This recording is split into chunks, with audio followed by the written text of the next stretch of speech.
through the glass into a new life. 'Cause it's me and the slasher flame. Yeah, it's me and the slasher flame. Yeah, it's me and the slasher flame. And I'm gonna be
Hey everybody, welcome to Corpse Talk Live. We'll be starting here in about 5 minutes. Get yourself some coffee, or it's drinking time somewhere.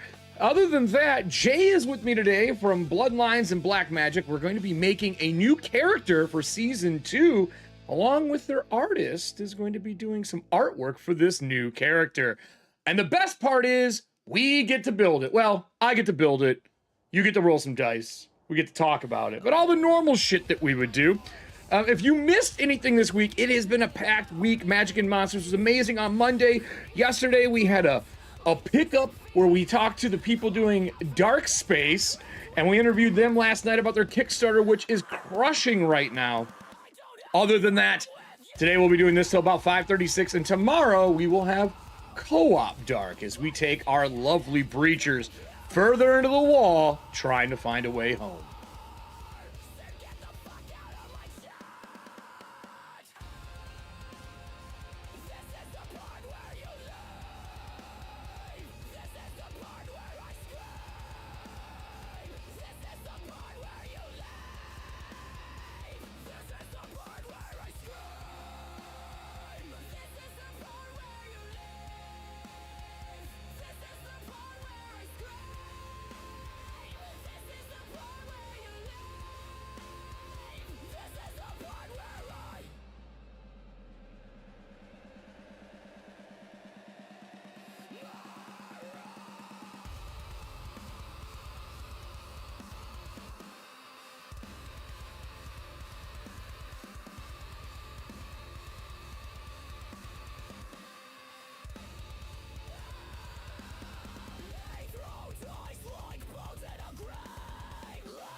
This is the part where you leave. This is the part where I scream. This is the part where you leave. This is the part where I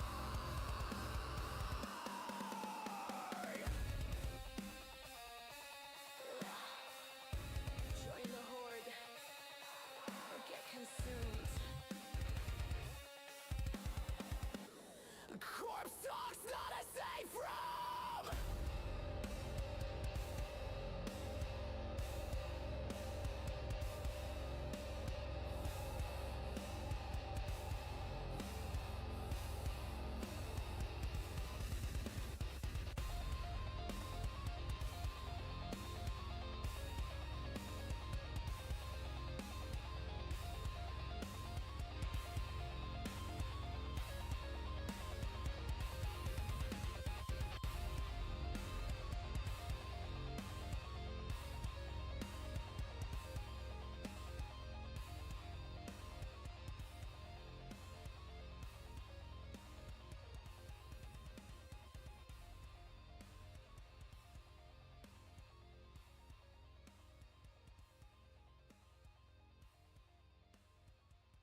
It's another Wednesday, everybody. We have a guest today. We have a couple little news pieces we're going to do before we jump in. I wasn't going to do any. And then I saw two things that I wanted to talk about in news. So we're going to fucking do it anyway. Not a lot to say on it other than we're just going to get into it today. We got a lot to do. We got to make a character. I have not made a Bloodlines character in this new edition. So this will be a first for me. I've read through the book. I've read through kind of how everything is built.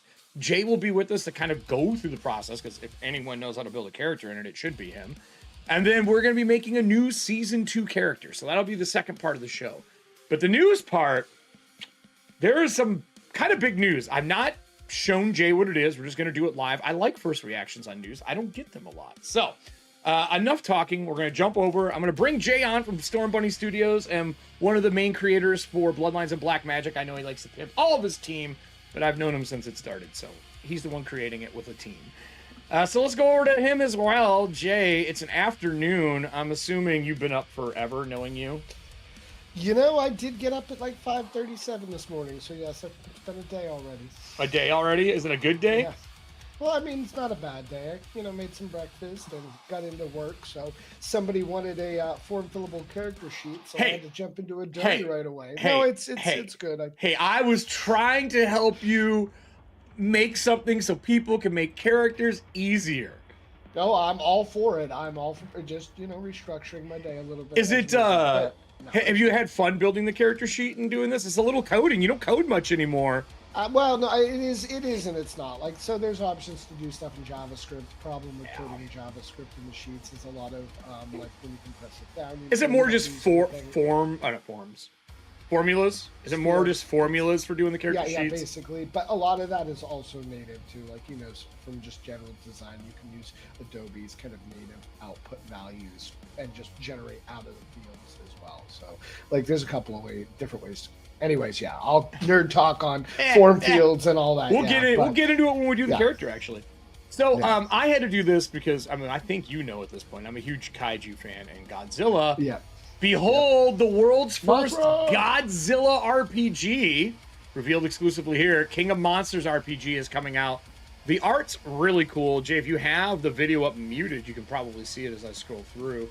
King of Monsters is all ready to stomp all over your game night because Games Radar has an exclusive reveal of first Godzilla tabletop RPG. I had no idea they were making one, and I usually know all. Is that like Modipus or somebody? No, it's not Modifius. It's or Modifius, yeah. What does it say here? Due to Smash its way to Kickstarters in 2026, like a rampaging kaiju, Godzilla tabletop RPG sees player join G-Force. Best tabletops through. It doesn't say. Oh. They use a 52 card deck instead of regular dice. Well, we'll see how that goes. I don't remember last time cards as a game has sold significantly well. That's the only thing they have on it is this, but I at least had to say there's a Godzilla game coming out because I'm a Godzilla fan. And then I wanted to at least hit Dark Space up here really quick. Dark Space has hit 34,000. When I left them last night, I think they were at like 26. So they're cooking along as a new publisher making stuff for Shadow Dark with Dark Space. A lot of good stuff here. If anyone doesn't know, you missed last night's, go watch that video later. It's a live one. It was it's a 200-page hardback book for this, expanded rules, new versions for their androids. When you make your ancestries in this, Jay, they have a table where you roll your property. So instead of like, I'm a Gungan, you would go pick your powers and build out your species as you want. So because it could be anything in space, right? Right, fair enough. You could be Atlas 3 flying into the sun and splitting in half and all that fun NASA jazz. Sorry, y'all getting familiar time in Corpse Top. So your cat be around. Yeah, he's demanding attention. So that's how out of the way. That's how it goes. So they're doing pretty well, which I'm excited for that. I haven't seen.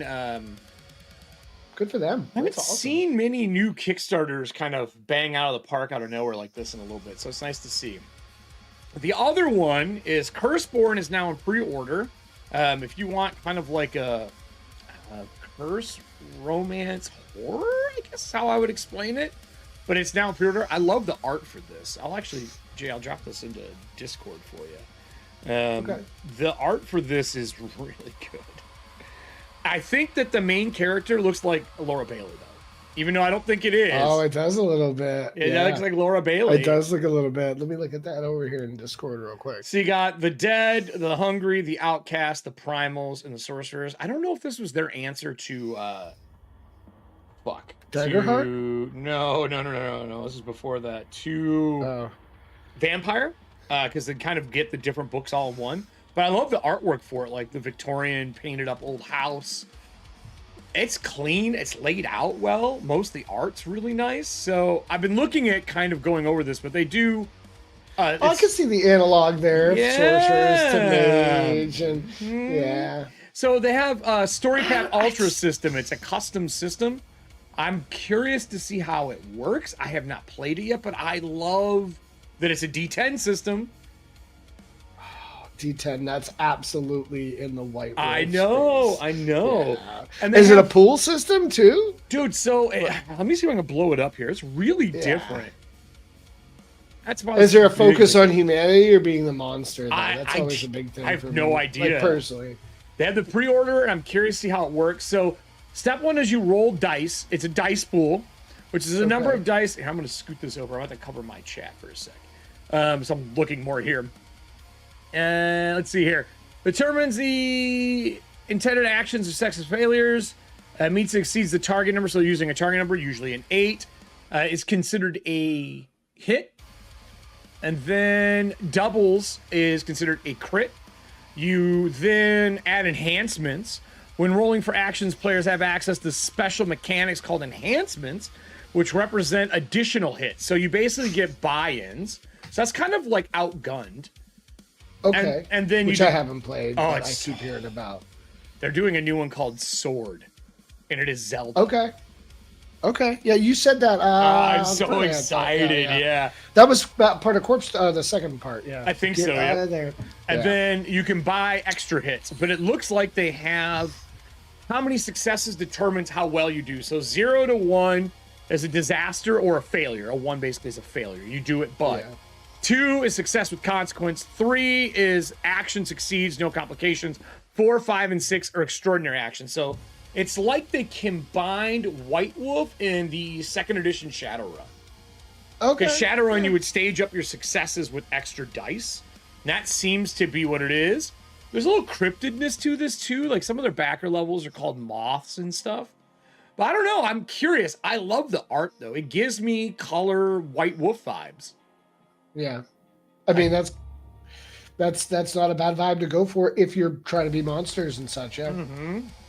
Drive-through RPG, Curseborn hardcover book. The main goal of the campaign is the fun creation, production, and print of a hardcover edition of the book. Note that all pledge levels that include physical hardcover versions also include digital PDFs, so you're getting those. There's no shipping costs. This is really nice. I'm wondering if you can buy the PDF yet. Well, this will be something I'll have to work at. Oh. Wait, what? Trinity? Wait a minute. Like Trinity, the White Wolf game? Trinity Continuum Digital Starter Bundle. Add the Trinity Continuum. I think they own Trinity. So, I mean, that's the Amber system, isn't it? That's the old... Oh, I think that's the old Amber system. Hold on here. Yeah, because they have Scion here as well. Oh, look at this. I see it. This might actually be their spin on the mortal aspect of White Wolf, like supernatural aspect. Okay, now I'm really interested in whatever the fuck this is. I never played Scion, but I thought Scion was you inherited like divine power. You did, yeah, you did divine power. It was what they did kind of before. Oh, what was my buddy's favorite version where there was the angels and demons that you played? It was like the later version of White Wolf stuff that they made. Do you remember? Exalted. It's Exalted. Was it Exalted? I thought Exalted was the like the cinematic Eastern theme. Yeah, but they had demons and angels in it as one of the main things for it. Exalted and I can't remember what the demon one was called, like Pacted or Demon Born or something. But anyway, this looks awesome for those who haven't seen it. I'm gonna look it up. I'm gonna be digging through this just because I love me some supernatural stuff, and I figured it's suiting for the show today being supernatural. Yeah. The last thing affects everybody who works in the industry. And I know, Jay, you probably have opinions on this. I know I fucking do. Tariffs, baby. Games industry news roundup for October 14th. This is from the 14th. But they do updates on this. So they've went through and kind of updated it.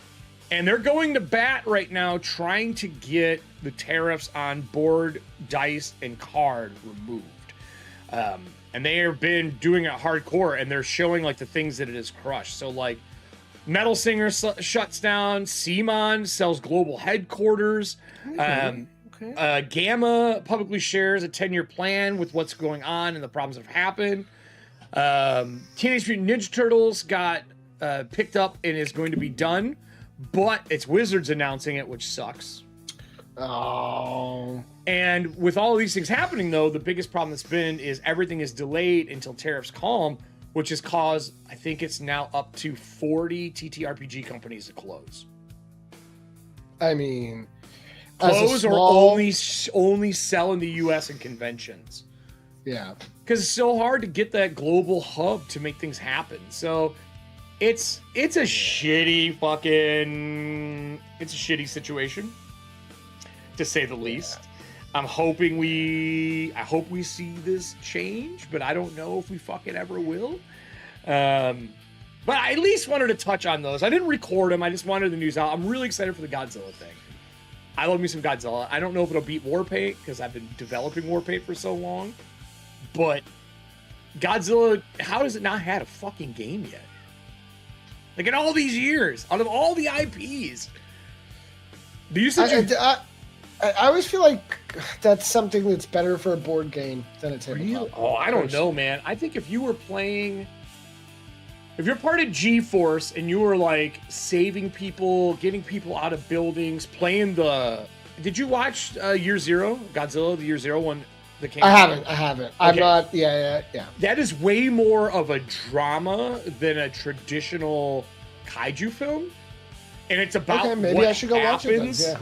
Watch the black and white version that came out. It is stupendous because it takes place during World War II, I think is what it is.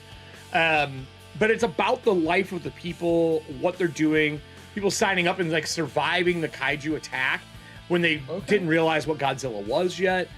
And then it's just people surviving the disasters. And it is a survival movie and a rebuilding movie for hope. So I could see, I could see something dystopian come from that, like a post-apocalyptic, or like, hey, you're touching or you're aligned with like one of the small cities that's still surviving or persists. Or, Japan's not big either. Force. Yeah. I could see that. So, or maybe they're going to do worldwide. But if you're playing G-Force, I'm sure they're going to have people who are part of, because G-Force has like power armor and things like that, where you can fight the kaiju or get people out or fight the other creatures that are there. Because Godzilla's not the only enemy.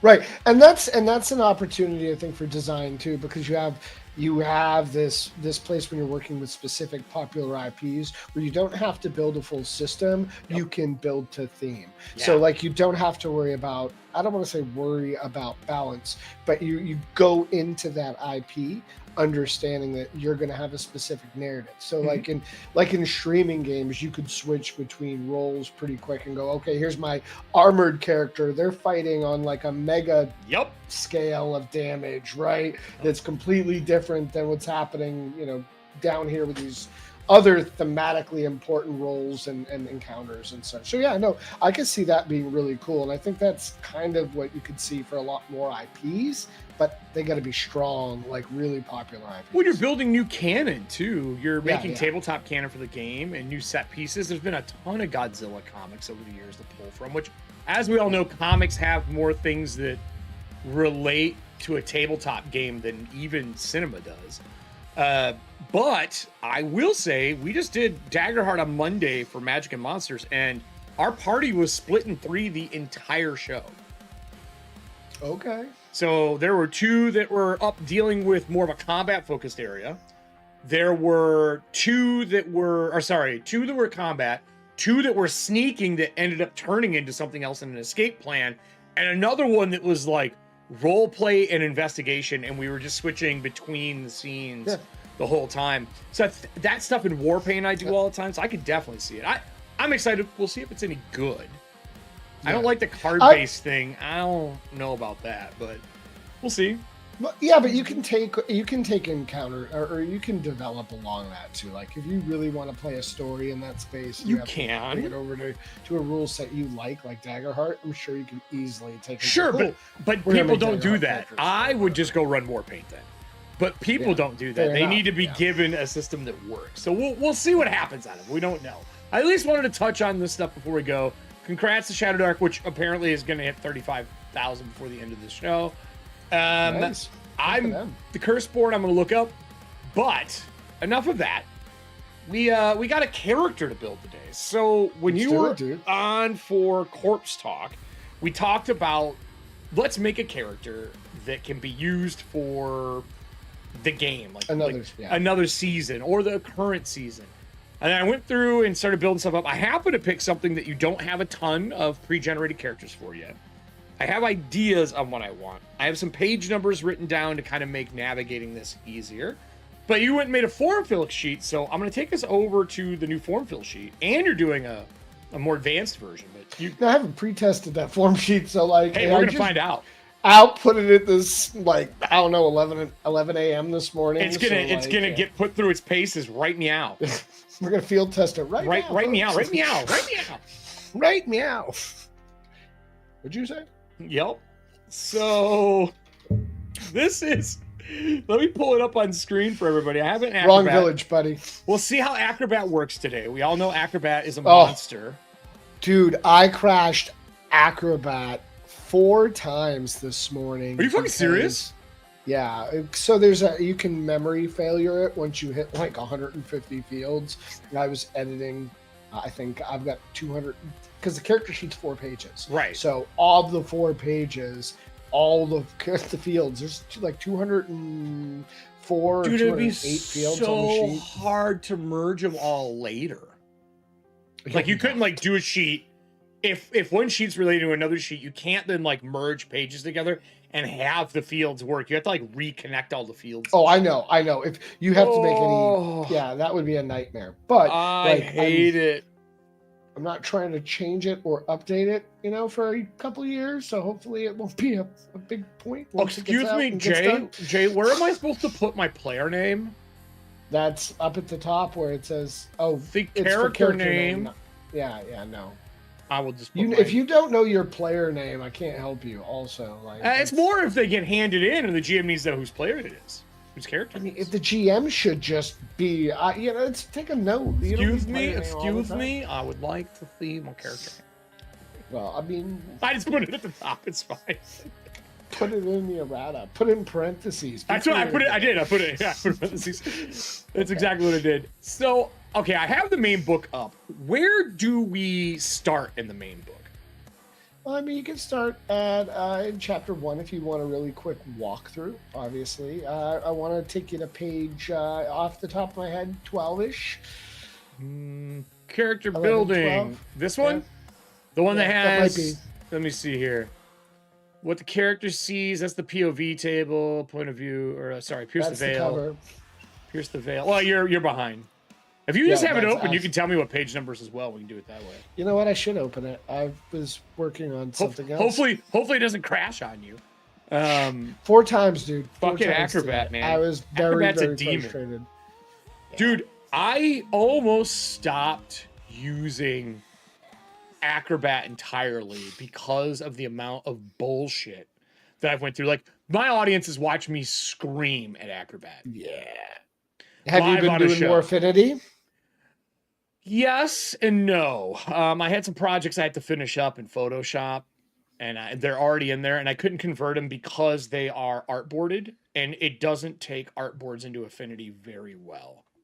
Fair enough. But I already asked around. Someone's scripting it so it does. So I was like, oh, okay, well, this will be a problem solved soon.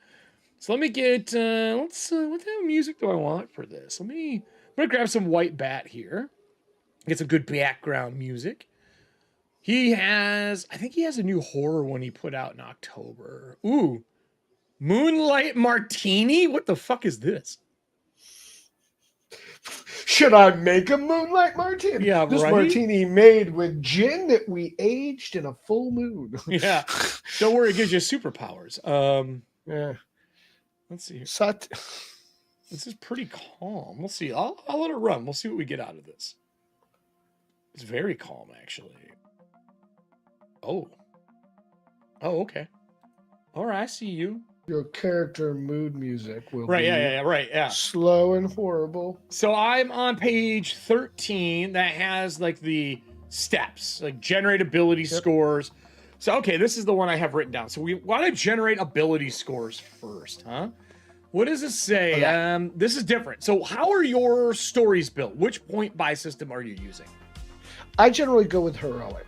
Okay, you are doing heroic characters. Yeah. Yeah, because it gives people a little bit more of a chance to learn the game. If you want to go play hard mode, dying? you could do you could play noir, Right? Or but that's going to generate a significantly less powerful character. So that's like saying, you know what, I'm good. Maybe dying a lot more often. So this is 7 in each stat, right? And it always starts in 7. And then we have 32 points, 1 for 1. Yep, 1 for 1, regardless of where you spend them. So you can only go up to 17. 17's cap, right? I believe is the cap. But you get to add your class skill. I'm sorry, your class skill. You get to add your class ability score bonus and your bloodline bonus as well. So let me pull out some calculators. When you make those choices, you'll inherit some stat. Okay, so 32 point buy. I know I have an idea of a bloodline and I have an idea of a class, but what is the primary stat when you are looking at spiritualist? I would look at wisdom for that because they're going to be the closest to like a divine caster. I'm going to circle wisdom on my cheat sheet here. And so this is the one we want. So I'm going to put 7s in all of these to start. And luck you also buy, correct? I mean, yeah, all 7 stats. You buy all 1 of for them. 1. Okay, So right, yeah, that's why you have the 32 points. Yep. And really, I mean, if you want to bring everything up to 10 out of the 32, you're gonna bring it up. That's 21 points right there. So you can almost reduce it and say, you know what, I've got 11 points. Yeah, I kind of think I want everything to be 10 right now. I think. I might. It's an easier way, unless you know you're playing a low hit. stat in something so. I may jiggle that down in some spots, but that puts me at 11. And then I think I'm going to do a decent wisdom. How do I want to do this? I think a 16 is pretty good. Are you doing a spiritualist or are you doing a cultist? You asked me about a spiritualist. Spiritualist. Yeah. Wisdom. Okay, I thought you were doing. I meant a cultist. I didn't mean spiritualist. I meant a cultist. So what is a cultist under? Is it not the same thing? It's going to be intelligence then. Oh, it's intelligence. Intelligence caster. So yeah, I'm not going to tell you now. I mean, obviously, having wisdom is a good thing. No, well, I'm going to put a little bit in there because I was thinking about dealing with spirits and whatnot and not being able to handle them. I'll probably put 2 into this, so that'll leave me 3 points left. So stats overall are a little more on the low end, not in the superhero fantasy high. Okay. I know dexterity is for when you get hit and stuff like that as well, correct? Like that adds to your ability to dodge and defend. But I like being lucky because I know how this stat works. So I'm going to put lucky number 13. So many times. Lucky number 13. People. So 10's down, 13, 16, 12, 10 for our charisma. I'm immediately, because I don't trust this fucking program, gonna save this out with a character, because get fucked, that's why. Yeah, I would. So we're gonna go into the color edition, and I'm gonna save it here under S2, Frank House, and then save. Just in case things happen. All right. So we have that. Back over here, I think it has all of your... No, I don't need you to prepare to read the documents. Knock it off. You have your ability scores here. Have that stayed the same since 5e? Has any of this changed? Enter, and what do you mean? Like the bonuses, like your ability score. No, the bonuses are... No, they're all going to be the same. So it's a 12 is a +1, 14 is a +2, 16 so 10s is a are nothings. 18 is a +4, yep. So let's get these 10s in. Yep. 12's a 1. Well, 16's a 2, right? A 3. That's right, 3. Yes. And then 13, I think, is also going to be a 1. A +1. Yep. All right, cool. So those are all done. So after we've done that part, what is next? Bloodline? We're gonna have to take a break at some point because I realized I have the Arcana in the basement and we can draw your Arcana live on the air. You can just get up and go get it, and I can go to me here. So here, go ahead and go grab cool, it. cool. Go ahead and do that then. I'll be right back. I forgot we get to draw Arcana. Ooh, special. So I know this is going to cut off a little bit because I have this screen set up a little different, which is fine. It is what it is. I will correct it later. But I know that I'm going to do a bloodline. Bloodlines are in chapter 2. I think I want to do Jin. Like I really want to do Jin for this, I think. Jin has got some really cool stuff in it that I haven't played that before. I think the last time I played an operative, and I think I was Seraphic during Allie's game, I believe. I'd have to double check, but I played an operative, which I really love the operative. I almost built another one. I was like, well, let's not double down on the operative. Let's do something a little different. So we're skipping out on that. Did you like my lovely horror movie piece here? So I think that's what it's going to be. I'm going to go to chapter 2 here. Let me take us back over to the table. And I will... Yeah, well, let's go to chapter 2. I wonder if the bookmarks are over here. Oh, it is. Sweet. So we are the 1%. Is there anything in here I should know about? I know that we are more than human. We have a bloodline. The Bloodline Black Magic role-playing game does not use the item bloodlines arbitrarily when you use the new term generally. Okay, I see you. I'm going to fix this while we're waiting for Jay to get back. I'm going to rearrange this and slide this over. And I'm going to extend it like so. Like that. And then I'm going to fix it over here.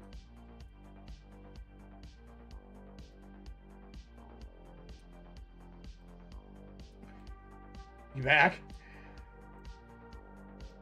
No, you're good. Did the head real quick. So I was looking at, so we're more human than human. How would you explain a blooded character, like a Bloodlines character? Like why are they the more than the 1%? For those who don't know.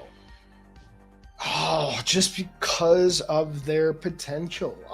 The fact that a blooded character can just access certain spells, and it's not really access certain spells. We use bonus spells to represent their abilities. That way we're not replicating special abilities with spells when they're essentially the same thing. So we just give them those abilities as bonus spells, and now they can cast it once a day. So what I mean in the game setting though, like what is a Bloodlines person? Like I know there's different ways you can get it when I was reading through, but like to a general observer, what would a Bloodline character be? Like is it they're going to look like you or me, though. I mean, like, so it's a modern game, so it takes place in the modern world, and a blooded character, you know, and that's the beauty of it, is going to look just like anybody, right? Like it could look like you or I, it could look like my friend Rick, it could look like, you know, any number of people. You know, I wanted to break away from the idea that, like, say, a dragon-blooded character might have a certain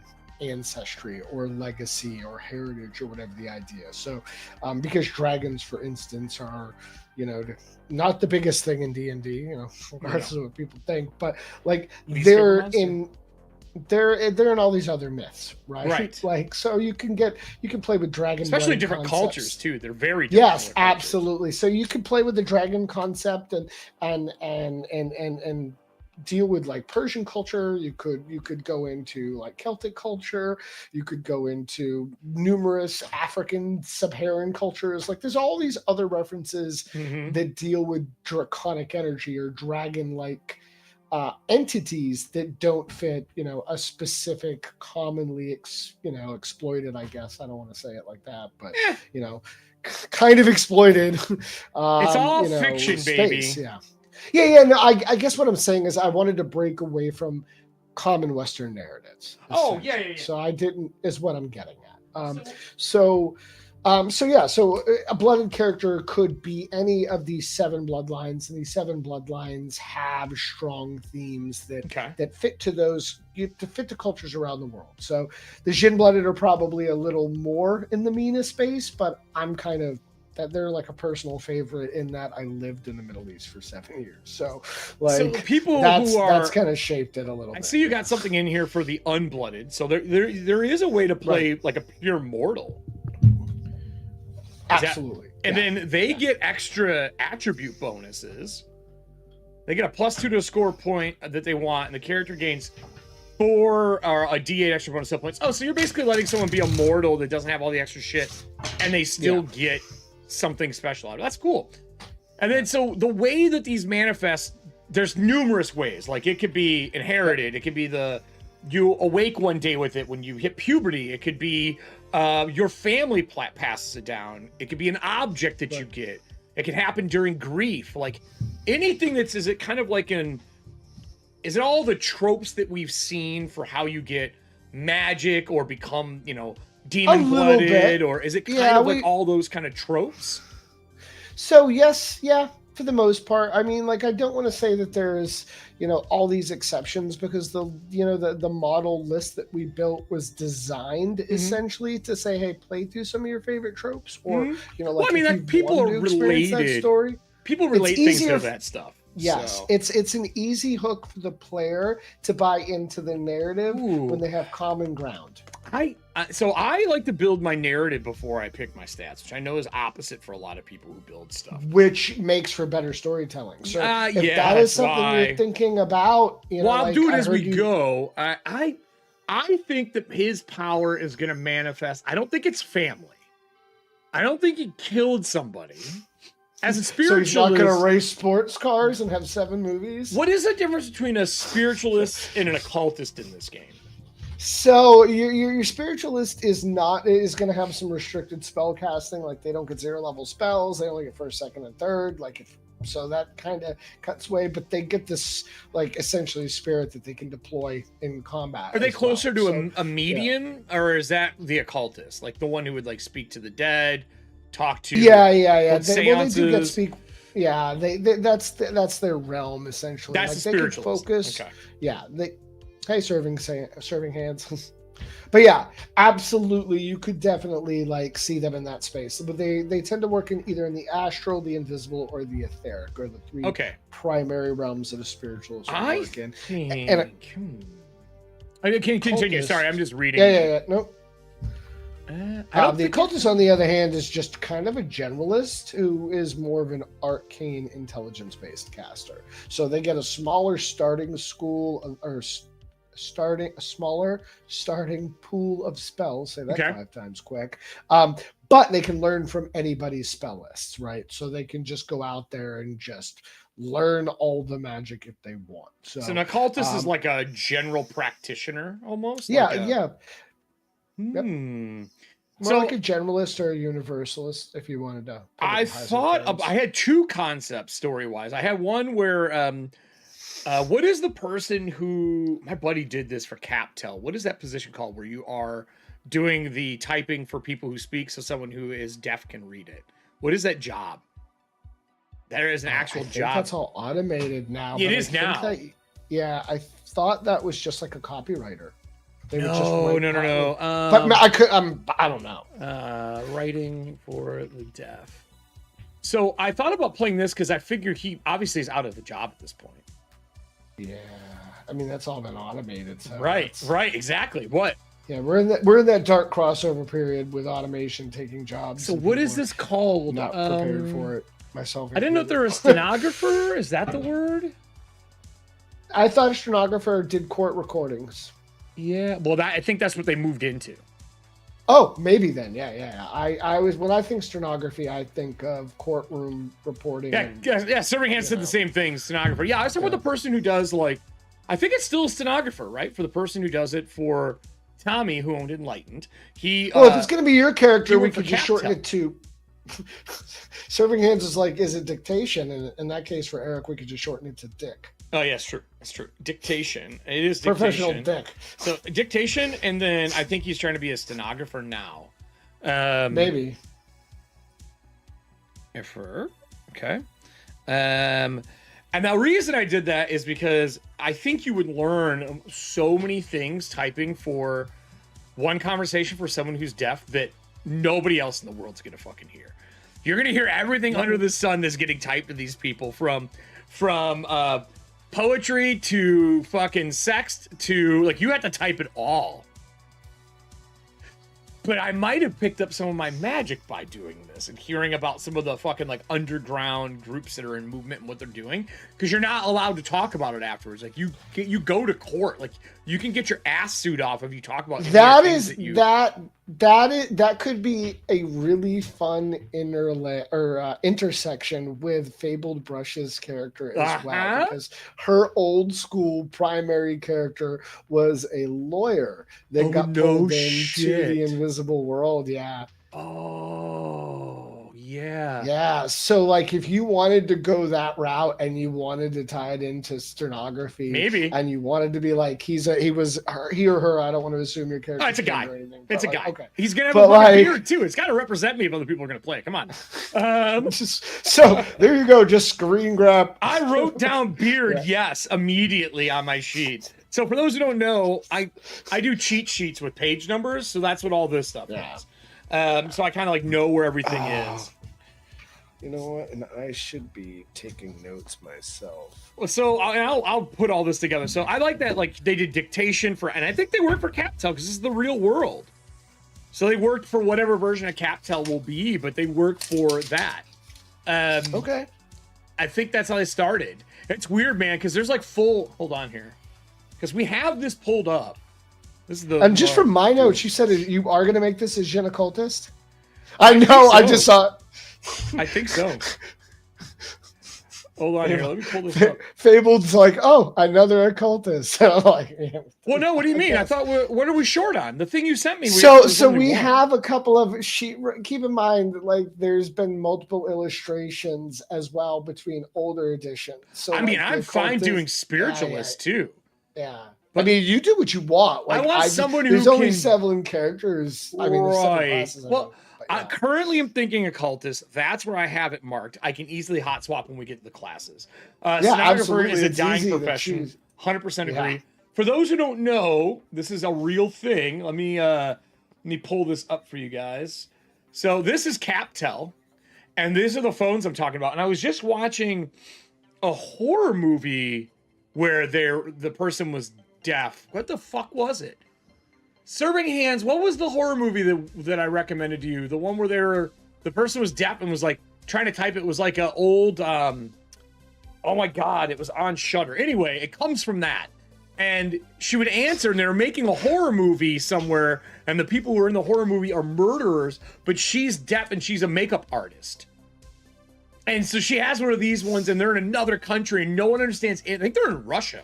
Doesn't understand a single fucking thing that she's saying. She's trying to type it, but not only can't speak, she's typing in English, so it's even worse. Oh, okay. Because the person on the other end, Russian, speaks, that Russian, and they're like, I have no idea what the fuck you're saying right now. So, oh my god. That's... I mean, I don't speak Russian and can't read Cyrillic, so I'd be like lost and be like, what? Dude, I understand some Russian, but I can't read it to save my fucking Okay, that's true. I do know how to say cheers. So that's like all I know how to say in Russian. So that's the thing I was looking at. I was like, dude, this would be fun. So anyway, where did it come from? Boy, I feel like they learned it on a call and researched it. Like, found it, like, by going down the path of whatever conversation they heard between two people, found it. So it could be like found another family that did it. It could be what other options were in there? It could be inherited. Maybe I inherited it from the phone call, like met up with this person. It could have been. You could take a more, depending on, do you imagine your character kind of rolling in slow burn or something that would be sudden and catastrophic? And the reason I ask, no, I think they're very study oriented, because that's kind of what so slow burn. Essentially there's two styles as character. I thought I also saw them as being a fucking crook, where they're getting all this information on what's going on and they are stealing this information and going to do stuff. So if you don't have a crook, like big game, social engineering, long game character, I thought about them being like that. So you could, that's a good way to concept it out. Another thing to think about that we could consider, because we don't have any multi-class baseline characters, and we haven't built. Are you level 2 though? So I mean, well, we're doing this. We could go at any level that you want, really. Like we're not. We could, like, if you wanted to build, because the goal for characters essentially for these season 1 characters, season 2, whatever characters, is going to essentially have them at, like, say, first level, 3rd level, and then, say 5th level. So maybe have a second class in mind. Yeah, so you could absolutely have like a 3-2 go at 5th level, or go 2-1 at 3rd level, and then you could dip your operative if you wanted to have that operative element, and then take some spell casting. I think the background's also going to cover some of that, though.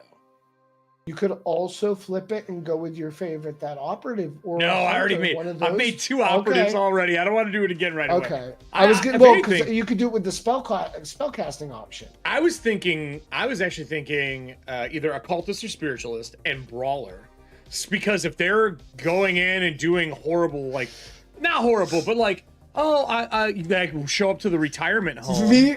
Me and my ghost about to bounce you out this club, basically. Like when you roll up and it's like you're a brawler. Yeah, I can see that. Yeah. So like I show up to like let's say I'm scamming. I find out about someone who has another they're talking about magic somewhere through one of the calls. I'm doing transcription, I think that's what it is. Transcription. It looked like chat Steven said that closed captioning is stenographers. It is? Okay, so you're going through and doing that, chat doing the deep dive, and then when I show up to one of them, like, I remember I had that lich that was in a retirement home that was like capturing teeth and stuff like that. Like, I have a crazy fucking idea, but I could have went there to do a job and like slowly been gathering books, but I think the power is like fast. Like, I'm getting it, learning it, and walking away, and maybe the spirit is teaching that stuff to me, because I don't fucking know about any of that stuff.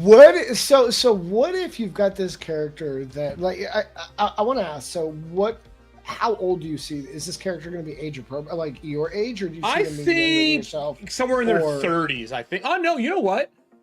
Boy, I think if they're down on their luck, I think they're in their like mid to late 40s. Like, I need an answer because retirement's coming soon. So I'll make him 55. Damn, dude. You could go with somebody who is nearing retirement or was hoping to retire, lost their job to AI because that's a real problem. Yeah, sure. Has a specialty in either copywriting or stenography as their background. Like, that was their build. And then they get let me finish this thought. No, yeah. Out of the blue request that's, unseasonably lucrative, and they're like, wait a minute, but it's private, it comes with an NDA, a non-disclosure, and a lot more lawyering than you're accustomed to. This brings you into this character into contact with a couple of other characters, maybe another magical lawyer, again tying it back into another season 1 character, and then over time, maybe as they're sitting in these private, isolated, and I mean, it's so isolated, you get like, like, you're not bringing your smartphone in. Like it's not like full government like lockbox. I'm trying to think of the term for them, skiffs. So you're not in a full on skiff, but you're absolutely like in the you're in a space where they're like, all right, boom, what are these strange wards on the wall for? You know, like you start to notice, and that's when the magic starts to happen. Maybe your character, while they're doing their stenography, starts to hear a whisper. So and they think they're going a little crazy. Oh, I think that will be like, I have an idea for that too. So I agree with some of this. One, I like the idea of losing, like getting a job, losing it, getting a job, lose. So if he's in his 50s, maybe back in the day, he was doing like database, not data entry. What would he have done for typing? He could have worked for a newspaper, wrote. Copy editing? Copy editing, yeah. So start would be copy editing, and then from copying editing to stenography, but I'm just going to put CapTel. And then I think he went to court and did it there. And these are kind of related. I think he loses that job, or gets put to part-time as they're like slowly rolling the AI in. And I think he's been picking up stuff constantly through hearing conversations he's not supposed to hear. Because think about the crazy shit you would hear at CapTel. Think about the crazy shit you would have heard in the courtroom. And then maybe on one of those calls between part-time and both of them, is like he's only working like 20 hours between the two anymore. It could have been a direct message to him. Because you're typing it. Because you got to remember, the person who's deaf on the other line, it would come to you, and they would be talking to you, and you would type, and you would stop typing. You're like, wait, what? Wait a minute. Was that to me? So what would be, is there like a house or a group that brings you in and teaches you? There's a lot of options. We don't have an official, this is a way to learn, just because those groups can absolutely shape the overall narrative. So like, for I don't know if there's like an organization is kind of, I guess, what I was looking So my default, and we talked about this a little bit on Friday, my default kind of like generic, like run-of-the-mill, like magical 101 widespread group is the Order of the Rose, which should be kind of like your generic run-of-the-mill mystery cult, right? Like, so Order of the Rose could be a good option, but you came in through like the Archons or through the church or something. It could have been like a family. It could be mob, like almost, where it's a family that brings you in. Well, that's what the Bloodline family do. I'm gonna go family, but not mine. You know what I mean? Like a different family. Yeah, no, absolutely. You could definitely do that.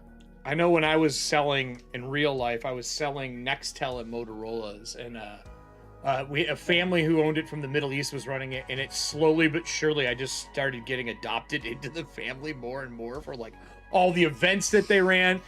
But to the point to where sometimes we were going somewhere in the huge ass Escalade they have, parking and like in a parking lot next to another car, and I was like, you know, this reminds me of living in Detroit again. I don't know what we're actually doing here right now, and I don't want to know that kind of stuff.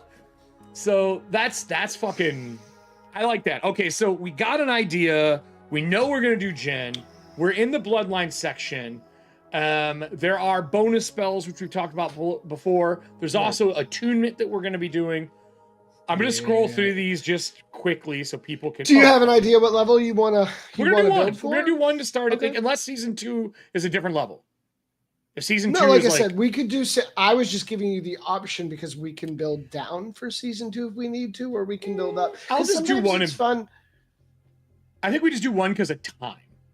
Okay, fair enough. I don't want to overcomplicate things. I mean, I do. So what? Well, we can always do more off air and like have 3 versions that come out or something. So chapter 2 is our Bloodlines. I'm going to zoom in here, and then we're gonna go down to the. What is your problem, buddy? What is your problem? So do these broken down? Looking at the Bloodlines, Jen. Cats. Is this Allie or is this Fables? The Jin is Allie, isn't it? I'd have to look real quick. Jin, I believe, was Allie. I think so. There's some like pop, Korean pop star vibes going on here. Yeah, that's definitely Allie's piece. The one with the with like all the vibrant colors. Yeah. Yep. All right. I like this. Is a great piece. So, really I get a con bonus. So I'm gonna write down that. +2 con, right? Increase character's con by 2. Increase the character's hit points by 3. So, I don't have an HP section here. So let me go over here. So let's just do this. So my con goes to 12, which is good. That's going to give me a +1, right? And then my hit points, where we got hit points at on here? Is it in the center, if I remember correctly? Yeah, it should be. So look for a lacrosse. It should be like a little. Yeah, I found it. I'm just going to put a 3 in page current for now because we can add them up as we go through. Is there anything else from the Bloodline stat-wise? Next player should select 2 of the following Bloodline abilities. So you're going to know these abilities better than me. If I am going to go occultist is what I'm still aiming at because it's cool, but spiritualist, I love the idea of having the spirit with me. That would be kind of hot because they're the ones that get the spirit with them, right? Correct. Yes, Jay, do you think that's a better build than the occultist, or do you think learning spells by robbing people? Well, what kind of experience do you want? Like, where again? That's I like why either I talk one, man. about, I'm a GM, so I'm fine with I embody the character when I get the character. Man, the brawler spiritualist would be dope. I mean, so the brawler spiritualist, you're gonna if you started out as a brawler and then just, I mean, you know what? That could be a cool character that started as a brawler, had a, you know, maybe they're a boxer or had some martial art preference or whatever the case may be, and their day jobs in stenography, writing, copywriting, whatever, like in the progress. Strong nerd. And they're like, they get to a point where they're like, I either need to like commit to, you know, fighting professionally, or, you know, like I need to commit to doing something else because I'm heading to life. Let's drop that wisdom. Let's put the strength up to 12.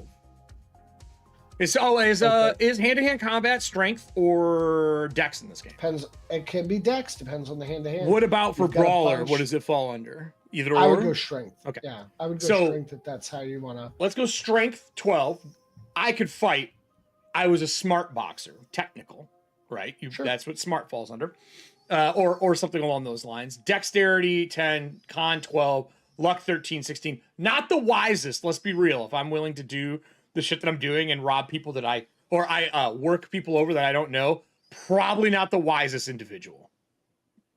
Because I'm doing some shit that's gonna get me in fucking trouble. Yeah, so yeah, alacrity would be nice because it adds a dexterity bonus, but I don't have dexterity bonus. Well, let's see what else we can do. But it does give me expeditious retreat, which I think would be hot. You can always look at universal bloodline abilities as well as alternatives if you don't see something that you like. Like, well, Danger Sense is popular with everybody. I'm going through Jin because I think I'm just going to be under that for the most part. But Endurance wouldn't be bad. Endurance is pretty good. That doubles their class skill bonus with survival. Okay. What's Ghoulbane? Yep. Making tackles to hit undead creatures. I like that. I mean, if you're fighting them ghouls. No, nothing like brawling some motherfuckers. Yeah. Burning Hands is great. I love the idea of having some firepower. Yep. Jin's Secret? Oh. Okay, we're 100% taking that. Because I get 2, correct? Yes. Oh, that's a bonus first level spell of any. Yeah. So I already have a little magic in my blood, is what I'm thinking. Yep. So I know there's something there. And I'm thinking about taking, if there is a bonus spell that's low level, something that is like confusion or blind. So like when I was punching people, sometimes you hit them in that little blind spot, and really I'm using fucking magic and don't know it. Something along those. That might also just be True Strike. Could be True Strike as well. Yeah. Any of those kind of things. And then what's Star Sight? Provide the stars are visible. This character gains the ability to perfectly. Nah, I don't really care about that. I mean, I know mechanically everyone wants to see in the dark. I, as a player, don't give a fuck. More, that was more of a desert-based character. Just being out in the desert when there's no artificial light. If he is an ex-cop and he had to fucking work the streets at night, that's great to have. But I'm used to having a flashlight. So I like the dexterity bonus, but I just don't have a good dex. Saving throws against fire damage. I do like learning Fireblade. That would be a great 3rd level eventually to fight with. And it is intelligence based, and I am intelligence based. And that's so keep in mind. So that when you see bonus spells being linked to a attribute or an ability, or rather an ability score, that is default if you're not a spellcaster. If you take a spellcasting class, it will default to your preferred attribute. So like, for instance, if you took bonus spells and they're set up to link to intelligence, but you decide to play a spiritualist, and so your spiritualist is going off like say 16 wisdom, sure, you could then link those bonus spells and say, hey, I'm a spellcaster, I want to use my core caster, all my bonus spells that I got with these other attributes just using wisdom. And the GM, yep, sure, should say yes. I mean that's how it's written. So if they don't, tell them they're wrong. Yeah, I have full. So someone said we were having some bumpy issues. I saw. But I have 5 full connections. I don't know what it would be. It might be YouTube. That does happen. Usually in the playback for it later, none of that's a problem. So, okay, so I think there's just those to choose from. I just want my second one. I know I want secret. The alacrity is so fucking good, dude. Ghoulbane. I can talk today, people watching. Oh, it does radiant damage too. Is there a lot of undead in Bloodlines? Yes and no. It depends on where you go. Like some of the, like a lot of the old Pathfinder stuff that we did when we first were getting that old school like Bloodlines, there was a lot of ghouls and undead and that sort of thing. There's a lot more intrigue and social play in later season stuff, but there's still, and more cryptids, of course, as well. But only versus corporeal undead.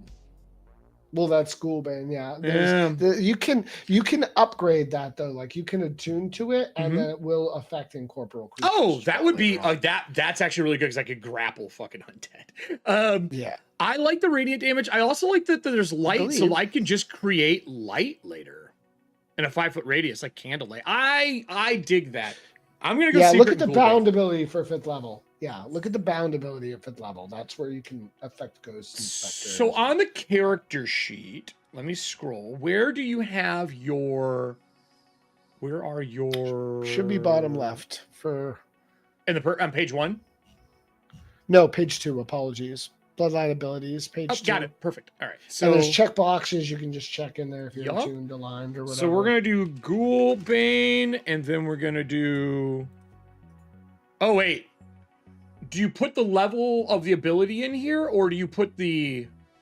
So that's we overlapped attunements and bloodline abilities. You can put your bloodline abilities on the left in that section, but you can also put them in the attunements if that's how you want to. Whatever's easiest for you. Like usabilities, I guess that's a. I don't know. It's not meant to be confusing, but so what traditional here would it be the name of the ability like Jin's Secret and Ghoulbane? Is that normally what would go over here? Is that how you fill them out for what you're doing? Okay. Yes. All right. And I'm not attuned in any of them yet, right? Like those are just considered basics.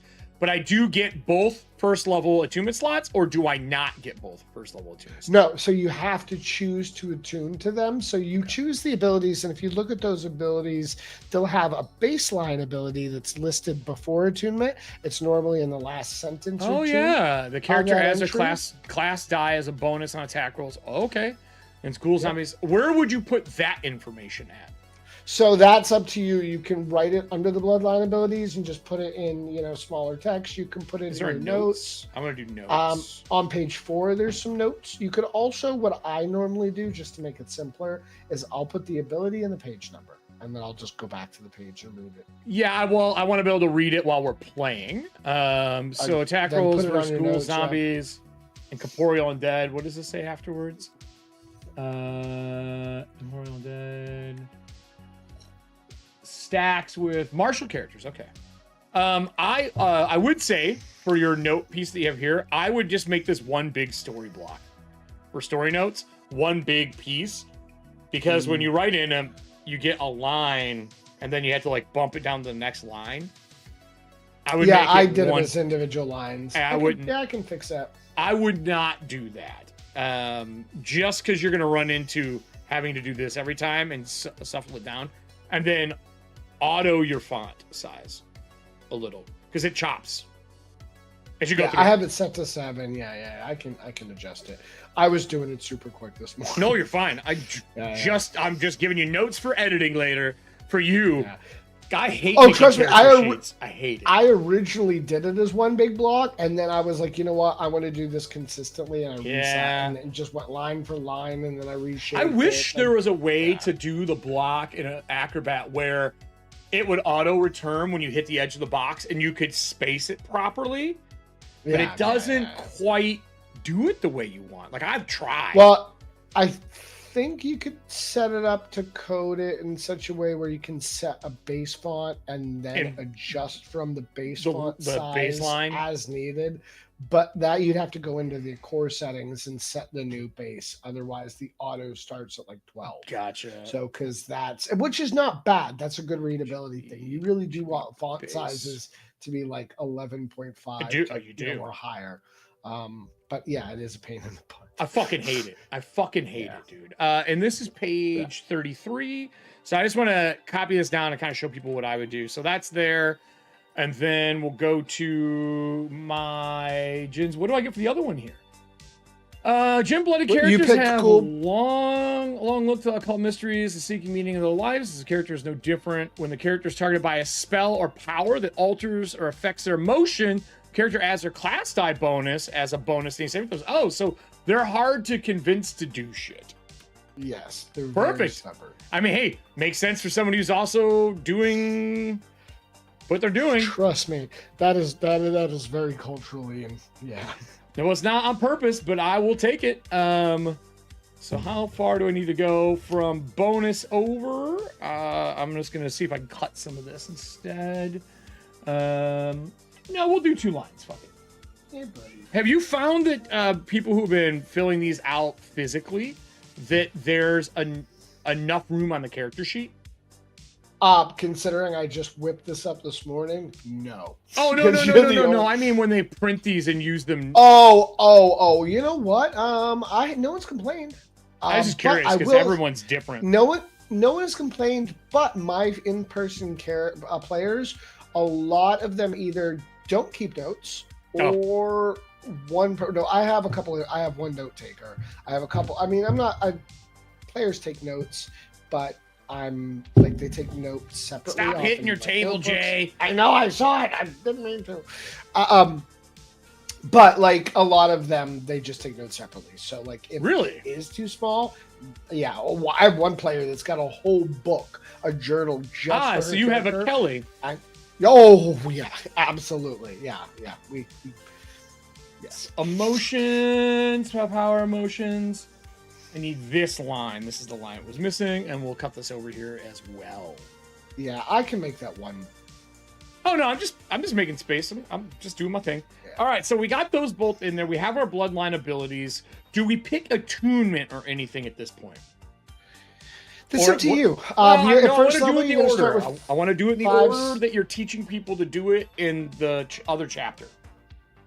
I tell people to wait towards the end. That way, if they get super excited about something like in a bloodline, the temptation. Well, if you're first level, I'm gonna cut your hands off, Jay. I kicked it. I'm sorry. That was so loud. I'm the noisiest guest, everyone. That was the loudest kick of all time. I did barely heard it. Oh my god. Boom! This is thaumaturgy. That's what it sounded. Yes, it was thaumaturgy. Yeah, it was thaumaturgy. So let's just roll with it. I jaded thaumaturgy again, motherfucker. So we did our bloodline. The next is the selected class. We really need to nail this down. It sounds like we might be starting brawler and then going into spellcaster. I mean, if that's what you want to do, but then are you building a 3rd level? No, I mean, just to start, I probably would make a brawler and then we would do 2nd or 3rd level. Like whatever.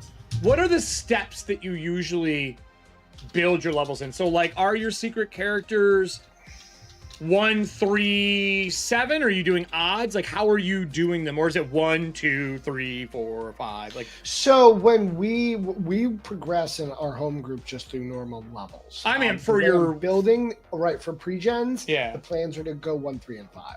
Again, because we're not going to build anything higher. And those are the bumps too, like where you get the next jump power.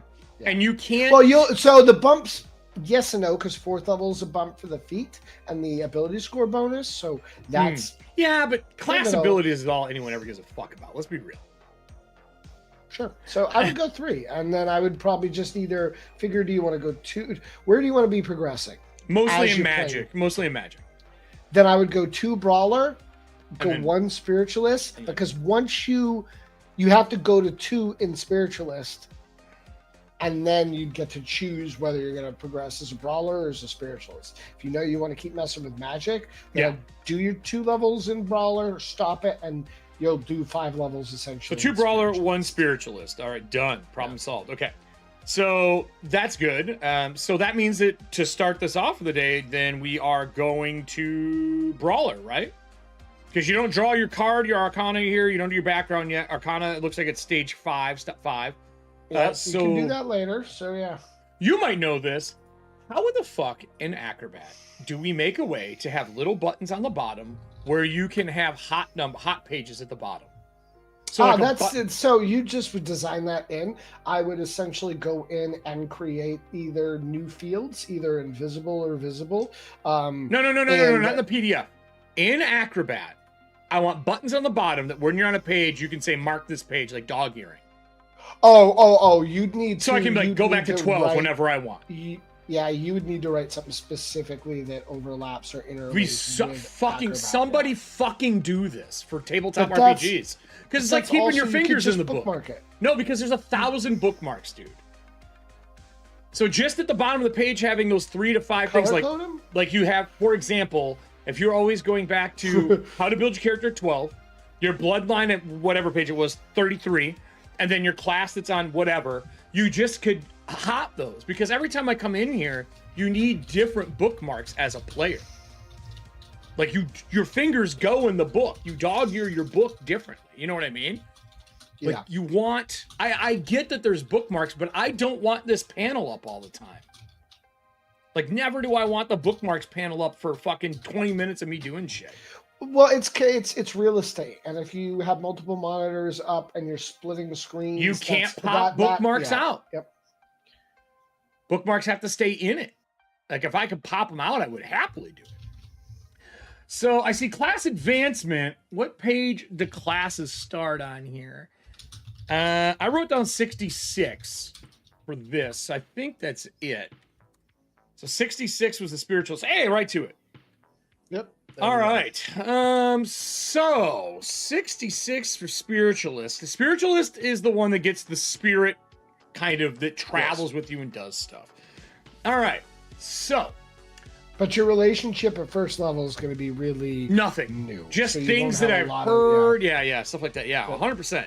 100%. Yeah. That was another thing. I think that mechanically, that's people don't always understand because they want everything front loaded right away at first level, but like you're supposed to grow in your class. Like, we didn't want to give, that's why you get that ability to speak with dead a little quicker at second level.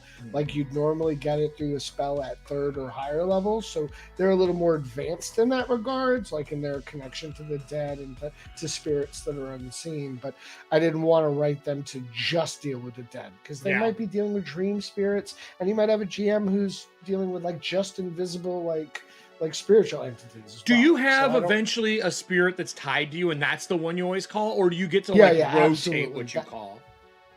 You know what? You could. There's not plans to have the character rotate. You really just kind of bind to one spirit that's your connection. That's what I want to know. Yep. If it's just one, you could absolutely get in that space if you wanted to work with your GM about it. Nope. I'm not talking about ifs, ands, and buts. I'm talking more about like core mechanics on how it works. So it's one. You choose one from either the astral, the astral, the etheric, or the invisible. Is the brawler the most popular class so far for people building shit? No. Really? Probably the operative and the hunter seems to be very popular. The occultist and the witch seem to be my most two popular spellcasters. So I've had people play everything. My current group has a witch, an occultist, a psychic, and a spiritualist, a brawler, and a operative, because we're 6-person table. But the brawler, just having that extra 10 or so hit points, I think goes to people's heads because the brawlers always die. What, you dude? You gotta play it smart. Don't be D-Bart. They go tank and shit, and then Cryptid takes their arm. Do you? It says Arcana Strength is a class feature. Does that mean I get Arcana Strength as one of my Arcana? That means when the Arcana card Strength, or if you use the Tarot, Tarot card Strength comes up, you get that luck pool that we talked about. Nice. So you just essentially attune to it, or not attune to it. You get the benefit of having it be your card without having to attune. So where do I track all of my Arcana here for my classes? I would like to say that is also on page 2, but I have to look at the character sheet because it might be on 3. I see Dosh, I see spells, I see attunements. Oh, no, your Arcana is on page 1. What am I saying? It's at the top. And then you just put all of them up there? Yeah, I would put them in the list. Yeah, I don't know what I was thinking. Okay, it's right next to the cute little Arcana card. I'm just going to put a B, and then I'm going to put Strength. And then what is the Spiritualist, just so I have it on here? Do you remember? Their card? Yeah, what is it? Just so I can... I'll tell you 1 second. So I'll just add it in here for future proofing, and then I'll put it at level 3. The Necromancer. I don't have it memorized. There's a lot of cards. No, I meant for me. 3rd, and then Necromancer. Oh, okay. Yeah, and I think the Spiritualist, one of my players had pointed out, I think it was Rob was saying that, but it might have been Jensen, that...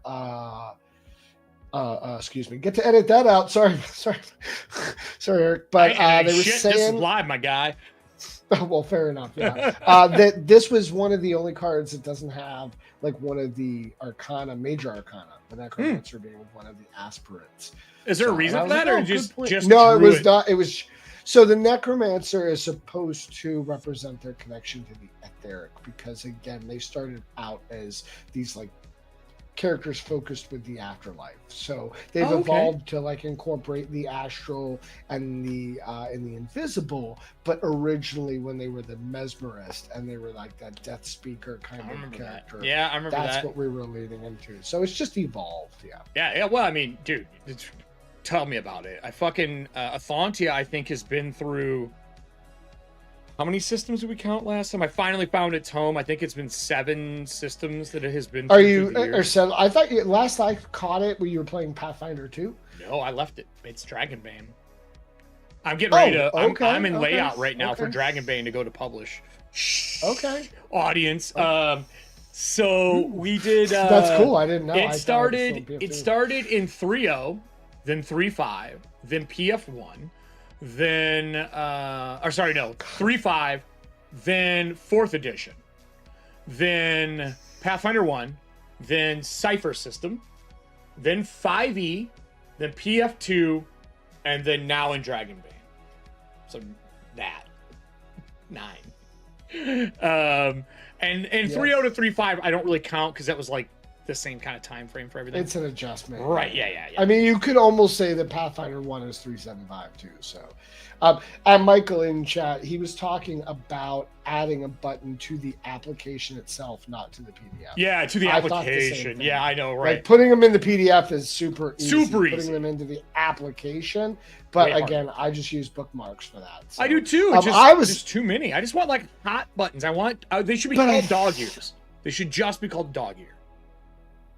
Because you dog ear the important pieces, and I just want it so like if on the page I click the button, I can save it. There's a save version and a go-to version.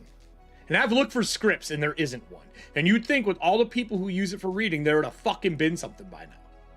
You know, I'd have to look at the properties for each bookmark in Adobe to see if you can adjust them. I've already done this. I've not. It needs to be coded.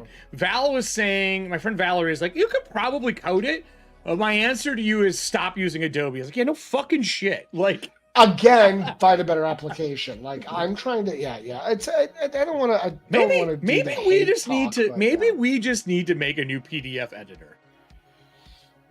Jay does not have that bandwidth. I'm learning to say no. We can come up with the idea and have somebody else code it.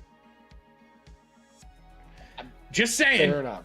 Just saying. At this point, there needs to be a Hey, Affinity, if you're fucking listening, Can you Yeah, I'm please sure give they us know. a PDF I'm editor? sure they know.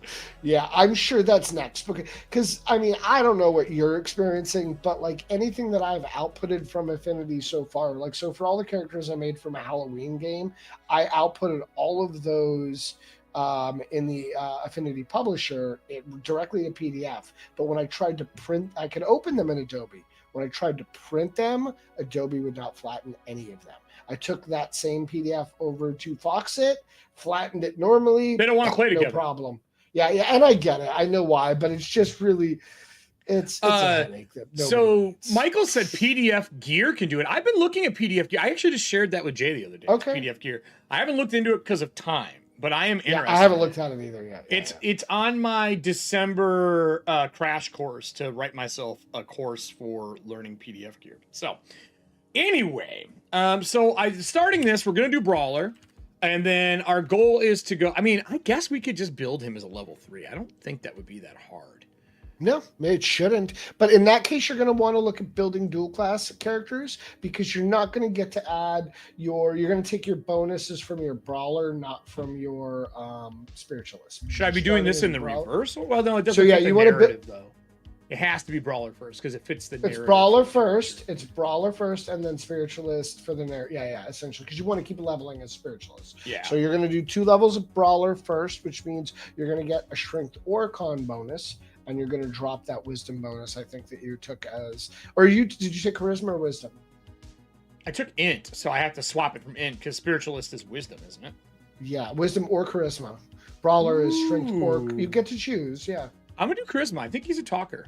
Because if you're doing all this fucking writing and shit like that, and you are doing some social engineering, you better be a fucking talker. Right, but don't take that now because you're going to go to Brawler. So you want to take Strength or Con. Well, I just took Strength as 12, and Con is 12. I think he's just charismatic. I don't care that my stat's low. Okay. Because I can still fight. I mean, the difference is a couple of points to hit. So you want to take your attributes from your Spiritualist, not the Brawler. I guess you're not understanding. You're not double. No. These are just my assigned points in my Jin so far. I haven't done. Okay. I'm misunderstanding you then. Never mind. Yeah, we're just now doing Brawler. So I wrote down the Arcana Strength. It says I get armor, spell, and weapon training. Brawlers are trained to wear light body armor, and trained to use basic martial weapons. Each brawler is trained in single use of firearm. Okay, so I'm gonna go down to where are all of my trainings? Where do I put like my class stuff that I get? Is that in the class abilities? Is that where you put like your training for weapons and armor and stuff like that? Yep. Yeah. All right. So what is it here? Armor, spell, weapon training, light armor, and basic martial weapons. So light armor and basic martial weapons. Armor, basic martial. W. Is this shrink down? No, it doesn't. Okay, so basic martial. Is there not a lot of class abilities to where I should be kind of putting these on one line? Like as you're going through this and when someone manually fills them out, should I put light armor on one and basic martial on one? You can if you want. It's really up to you. Like I'm less picky about that sort of thing. It's more about having your character, you the player, know. So whatever is easiest for you readability wise. Let me backpedal this. I would go. This is going to be used for somebody who might play in season 2. We might as well write it how you are currently writing your pre-gens. Fair enough. I see what you're saying. So I would put up one ability on each line. So like we may run out of space then. Okay. Right. Well, maybe. I don't know. I'm trying to jump between the PDF and the character sheet and talk to you at the same time. Yay, multitasking with Jaye sucks at this. So I put it as 2 for now. I have a feeling I might have to copy this and move it up to here. I didn't know if you had a spot for the basic stuff. So for example, like your class die, obviously we don't need to fucking write that down, but weapons and armor you usually do because people fucking forget. Well, yeah, so when I put all the weapons are in the readied weapons section, the armor type, all that. Like, yeah, but what you can do doesn't go there. Correct. And I think I'm going to be trained with a shotgun. Does that count for your beginning weapon? Sure. Is that because it says what? Trained with basic? Yeah, I'm going to do shotgun. For that 4d4. Because my dex is a 0 and spread is the best. I mean, it is little. It just spray the hall, man. Home protection. Yeah, I think it's what, a 10-foot wide cone. Yeah, within value of like hitting something. It's a hallway. You are you crouching? It doesn't matter. It's a cone. So I like that. Brawler uses a D4 as their class die. So class die. That's all based on your level, not your class. But yeah, where are class die at? Is that up top here? Yep, D4. Yep, D4. Is it? Do I ever have more than one die, or is it always a single die and it steps up? It steps up. So okay. like when you so I can just put D4, not one D4. Yeah, correct. So in this case, like, well, it will step up at higher levels later on when you get to 2d6, but that's okay. So I will put a 1 in the future. So yeah.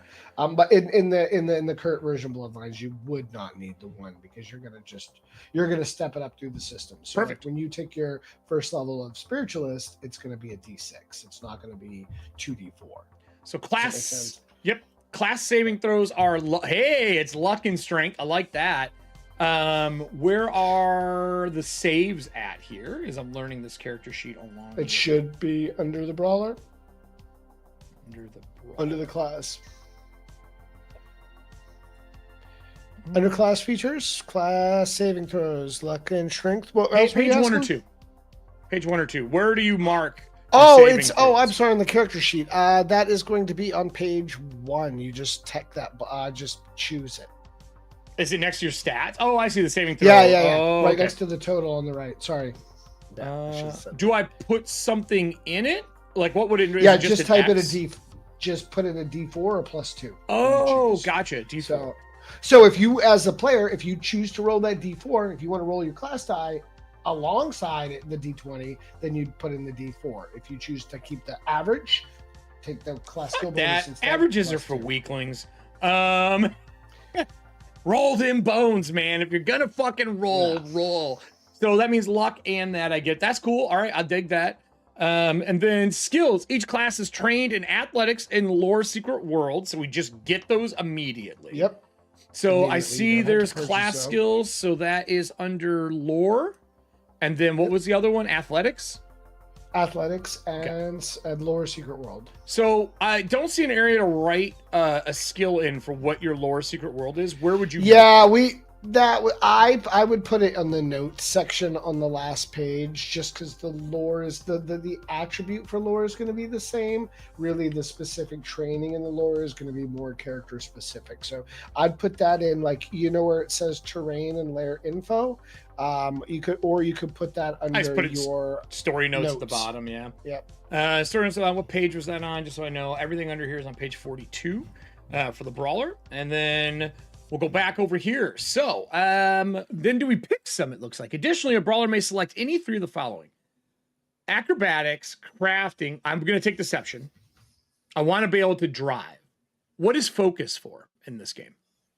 Focus is it works. It allows you to hold things in your mind. It allows you to do like recall. So it allows you to do like, it also can replace like, you don't do concentration checks for spellcasting, you do focus checks. So like if you want to maintain your focus on a skill, on a task at hand, at a spell you're maintaining, that is a focus roll. Okay. And your focus is tied to your connection to the natural world because it is the thing that grounds you. So a lot of people, because people go, why is focus con based? And it's about grounding. It's about getting fucking hit. Right. Well, but again, it's about grounding, and a lot of people don't think in those terms for game design. They look more at the building and the mechanics. And I've had other designers go, "Why do you do that?" I'm like, "Bro, it's about the lore, right? Like why you're focused, why you're able to focus." So, persuasion's not one of them. So, I have deception for sure because of what I want to do with the character. I mean, if you're a boxing, right? Well, boxing and the idea of the cap tell and what I've been doing lately, I want deception. Yeah. I'm definitely going to take focus because I feel like someone who fights and might get hit in combat and be casting spells makes a lot of sense. Is street your knowledge about criminal activity? Street. So street is absolutely what goes down. Like you're not going to get caught unaware of a street. Like if it's played correctly. Street is like, no, I know what's up. So I'm taking street. And then it says once selected, the character adds these to the brawler's class skills. So I marked that. My hit die is a D10. We get them feisty D10s. Yep. Not a D12. Would have made me happier. You're already going to be the beefy tank of the group. Do you just put that in the hit die section as D10? Yeah. Underneath your hit points? Yes. Okay, cool. And then after that, hit points. A brawler begins to play with maximum 2d10 or 20 hit points. So 20. Yeah, you start out with 20 hit points plus your con modifier. So which you double. Plus 3. So your con. Plus 3. So you're going to start at 26 plus your bloodline. So you're going to start. No, I'm saying the 3 is for my bloodline. So yeah. Okay. And my con's a plus again? 1. So yeah. So you're going to start out with 22 and then add that 3. So you're starting 25. Out with 25 hit points at level 1. Pretty good. And most people are starting out at like 12. You got to be able to take them hits, man. You got to be able to take those hits. Yeah. But that's again intended, like the brawler, and that's without toughness. Now, right. Like if you got up at level 4 and you take toughness, I've had a brawler at level 5 that we just lost in a battle with a really big cryptid, and they had like 58 hit points or something like that at level 5. So it says starting equipment. The brawler's kit is what they say you start with. Each character begins play with a single basic handgun, basic martial weapon, smartphone, lucky token, bulletproof vest, threshold 20, or a first aid kit. A brawler also begins play with the brawler's kit. So, 1, can a handgun be swapped for a shotgun? Sure. Absolutely. Basic firearm. I think we just gave you like a general idea because most people are going to take a concealable. Can you start with money and just buy things to start, or is it always a kit in this game when you start your character? So that is a discussion you would have episode 0 with your GM. We tend to play really fast and loose with the rules when it comes to wealth because wealth is a dynamic in the game that adds its own story elements. Yeah. And it's really tedious to track. It is. So like I am not the GM that's going to go how many ounces, of nails are you carrying? Like I'm not going to track down to the minutia. And I think when you get that pedantic, I think it's perfect for the groups that like that. But for most, you don't stop in the middle of the movie and go, all right, wait, how much does your pack want? You do in the aftermath. When you're talking about it and you're picking the movie apart later, you go, wait a minute, was Frankenstein really 8 foot tall? Or whatever the case may be, whatever you want to discuss. But in the encounter, you don't need to do that right then. That's not the time. So gym membership and supplements, for sure. I'm going to have... also, have this... That's my rant. You have this centered as well, if you want, or if you're making notes. Under your equipment and special gear, you have the box centered. So you may want to put it justified left. So gym membership, supplements. What else was on that list? Wraps. Oh, hand wraps. Okay, that makes sense. Wraps. I'm gonna say gym bag because everyone's got a fucking gym bag. And the reason I took shotgun because of real life, sawed-off fits in a gym bag. Yo, absolutely. I said that way too quick. I mean, I don't know. Maybe it does. It does. It does. It does. Right, bag? So snacks. Right. Yeah. Right, Spirit? Right, Kid Vince. And then hydration. I'm going to say he's got an old gunmetal. What is it called? Hammer tone green Stanley. Because he's 55. Okay, fair enough. Like I could see him inheriting like some Vietnam era or 80s you could still buy Hammertone right now. Yeah. I love the Hammertone green. I think Hammertone green is the male versions of Tiffany's. Okay. I think it's the Tiffany green, you know what I mean? But it's the male version of Tiffany green, the Hammertone green. I guess I was never really into it, so. Hey, well, you probably don't like Tiffany either. So. A lighter, a length of chain. Gives Go Bag a whole new more like Go Boom Bag. Lighter. I don't think he has chain. I don't think that makes sense for him. I think a padlock. I think he does have a padlock. Is this guy a biker? Like, no, he's gonna have a car. He's gonna have a car. Okay, then probably chain is. He lives in Wisconsin. You don't own a motorcycle with your only vehicle unless you hate yourself. And I ain't taking public transportation. Fuck that shit. What else would be a good random thing that like a brawler would have? I think a notebook. Because he's writing all this stuff. He's got a notebook and an EDC pen. You could do that. You could also do like a lucky token or a random item out of chapter 4 too. I have ideas, but I want to wait till I get my Arcana for that. I have an idea on how I want to handle that. So that's that gear, and then I get a what does it say here? You also get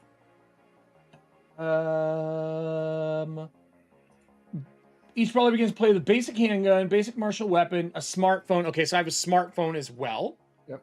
Yeah. Super important. Yeah, we tried to give you all the basics you'd have for a modern world because again, like why hide all that behind, going through and picking out the items like when we were downsizing the book, there was so much tedious extra stuff that because I want to include everything, including the kitchen sink as an individual, I'm like, oh, let's keep putting in, but it's not a good development model. So we pulled a lot of that extra stuff out and you get back to the internet role. Go find what your character have and work with your GM and get a close approximation. And we need something later. And you said I have it's a bulletproof vest. What is it? What is it called here? It's a bulletproof vest.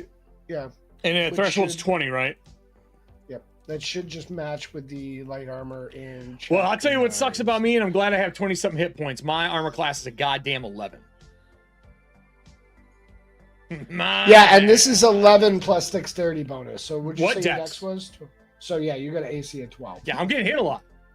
Yeah. I said I was a boxer. I didn't say I won a lot. Long rounds are not it. I got to win game 1. Like round 1, knockout punch, or we're going down to 3. I'm Mike Tyson. We ain't doing 8 rounds. So that's good. That's done. That's all my stuff. And then it says or a first aid kit.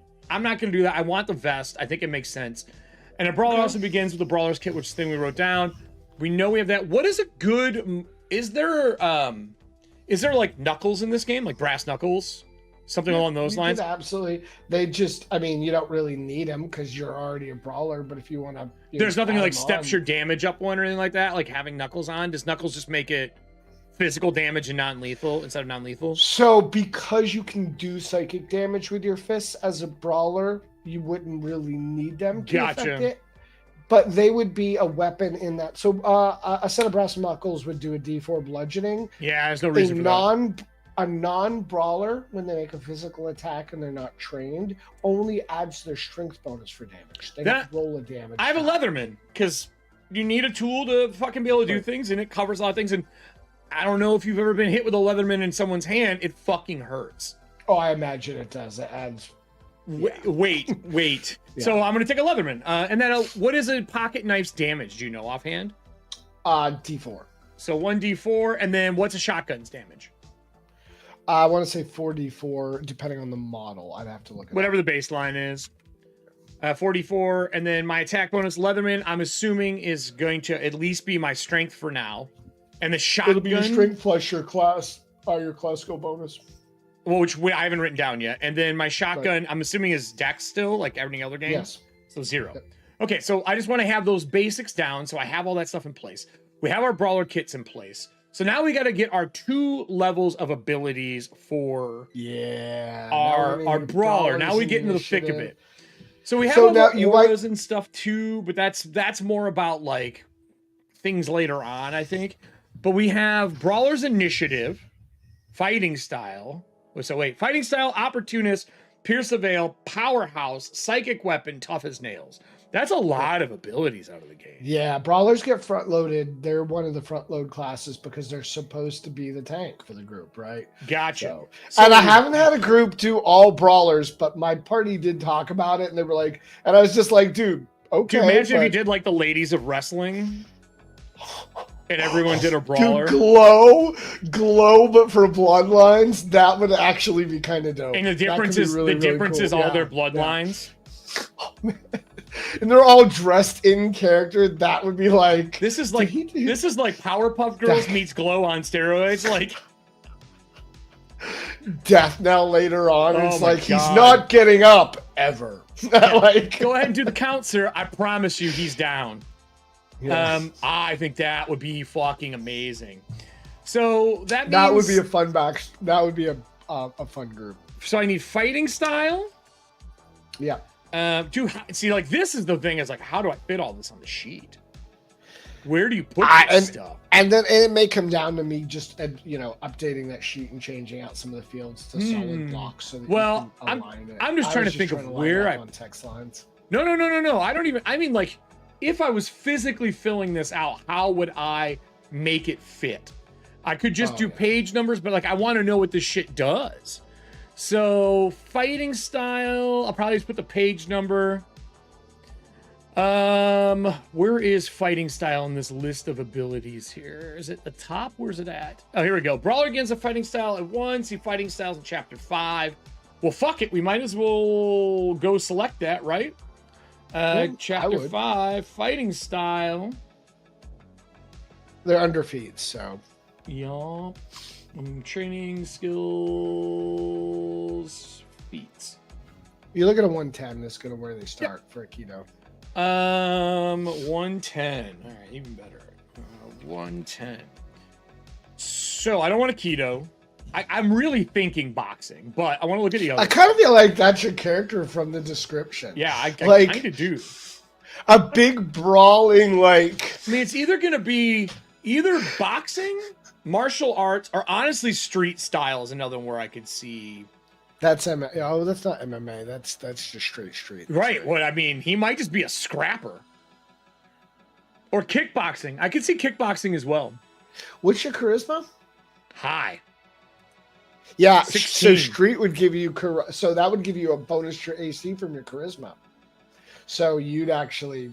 That's like, I always see that as in like, they're like, oh, I punch second. No, fuck that, dude. If this guy's cocking off, I'm punching first. Like, that is kind of how I see. I think street style might be a good. We're going with it. We're going so with if street. that is the case, then I would, in terms of calculating your AC, you can have your armored AC for like when you're in a gun battle, which is going to give you that 11. Right. But if you're not wearing it, you're going to get your charisma bonus. So if you're just having a street fight, so that's 13 then. Then you add the charisma bonus. So I just put 13/11, so I know what it is. And then next to bulletproof vest, I'm gonna put 11 next to it, AC 11, just so I remind myself that that's my AC 11. Sometimes power rings make for solid finishing moves, right? They do. Jay, did you see what happened to my ring? No, I didn't. Oh, dude, hold on. I didn't. Hold on. Ben was in the chat like, oh, you guys could do a roller derby crew. I'm like, that actually would also be badass. So I have like an artist display for like drawing hands, right? Okay. And John pops and makes those really dope ass fucking thick fucking metal rings. I got jumped at Gen Con. You jumped at Gen Con? Yeah, dude. It's a story for off air. I mean, I've told it once, but I hit the guy so hard. Ugh. Do you see what it's fucking Orcus? Yeah. You punched somebody with an Orcus? Wait, we're not done. And then I also fucked up. I scratched him picking him up off the ground too. Like I scuffed the whole thing on the concrete picking him up. Like it's all fucked. Oh wow. And then I also bent my beholder ring. Jeez. Yeah. John's like, I think I can fix him. I was like, I don't know, the one's cracked, my guy. So, I mean, like, I can't even get it down the fucking finger. So, yeah. They do power rings, baby. So, anyway, that's what she's talking about, just for those who don't know. Street style it is. So, what do I get with this? Providing characters not wearing armor wielding, it's 9 plus their class bonus plus their dex. So, that's 11, 12 for dex, plus 3 for charisma. That'll bring you up to I don't 15. have a dex bonus. I have 0. Oh, okay, then 14. 14. So for those who don't know, normally it's 10 plus in a game for 5e games. Yes. It is, but it's 9 in this game because we're scaling everything down and because you get a class Bloodlines bonus. it's 7. 7.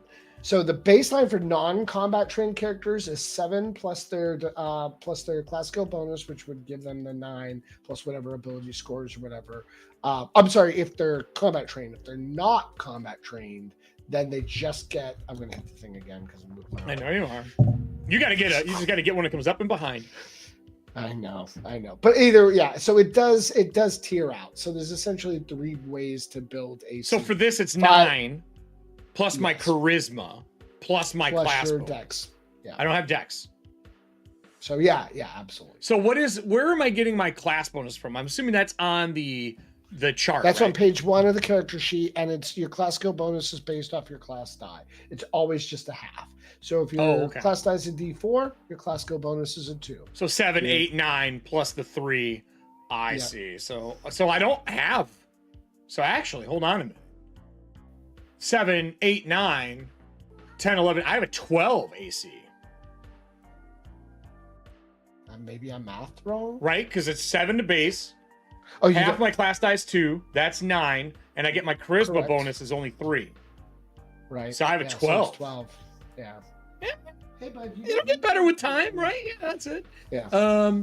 And then when this character makes unarmed strikes, they deal damage equal to their class die plus their strength score. Brawlers roll their class die at advantage.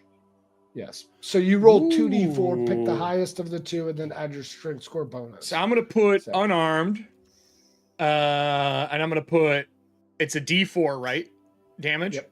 1d4, and I'm going to put an A next to it for advantage. And then my bonus to hit right now currently is only 1, correct? Because it's my strength. It'll be your combat train, so you'll get your class skill bonus there. Oh, okay. And then so that's always half. strength. So that'll be 3. So yeah. So it'll be 3. That's why I hit the boom and I'm trying to pretend I didn't face everyone at home. That's I don't mean yes. Thank you, Sloth. So I'm just gonna shut up now. With my little.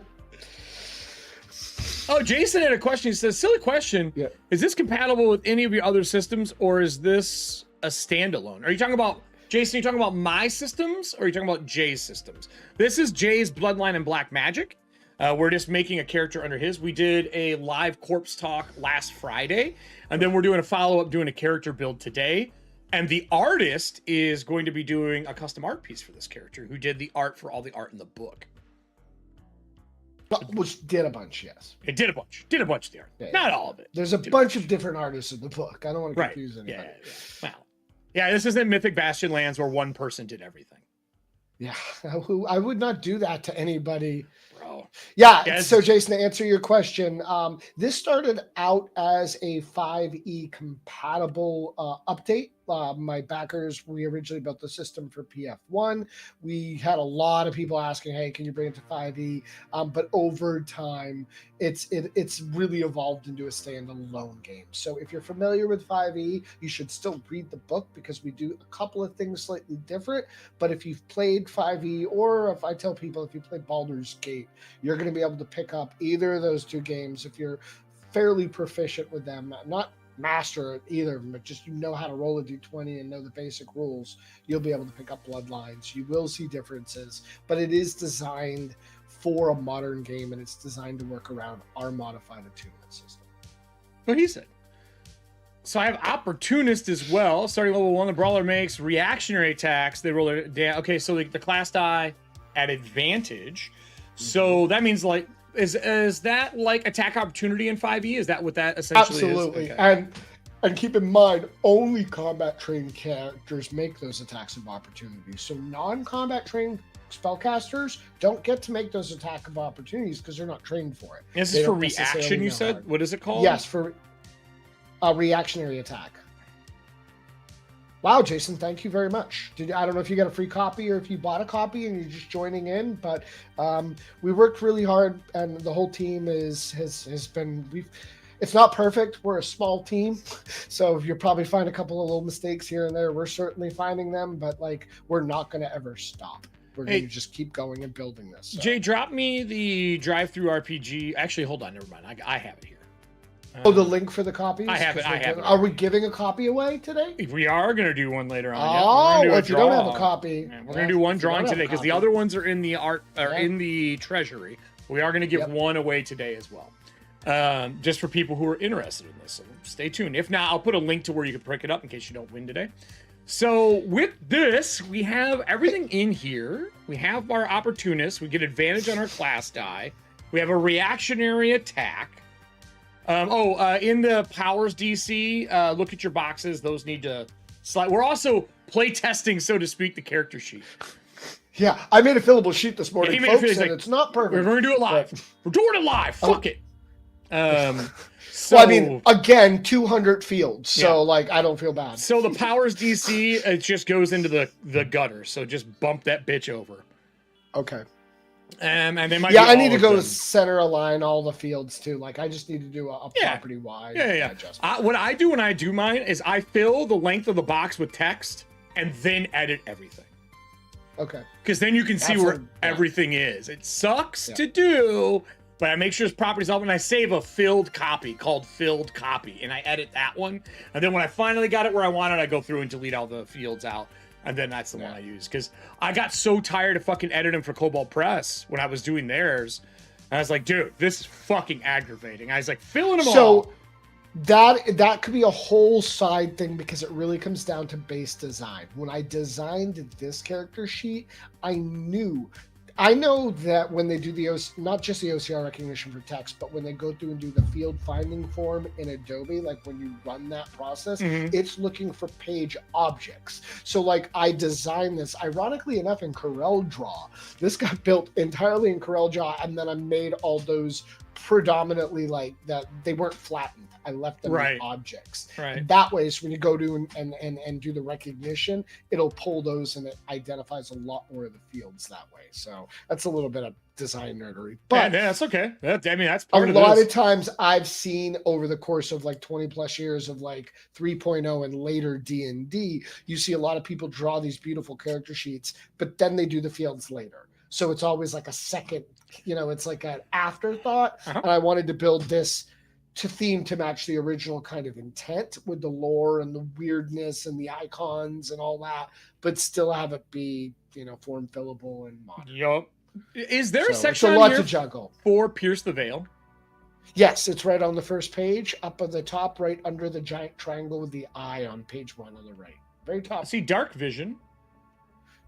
Passive Perception, Dark Vision, POV. Pierce the Veil, 1d8 plus your class die. No. Okay, yes, I get that. I was going to put that I get it as a bonus action. Oh, I mean, yeah, it's a bonus action. Yeah, you just write that somewhere. Also, your fields, you have text fields that are related. So is it copying over between the fields? It puts it on line 3 and the last line. There may be other ones, but those two fields are the same. Oh, yeah. That might have just accidentally reproduced. I've done it. I'm just going to put RB bonus. Does that work?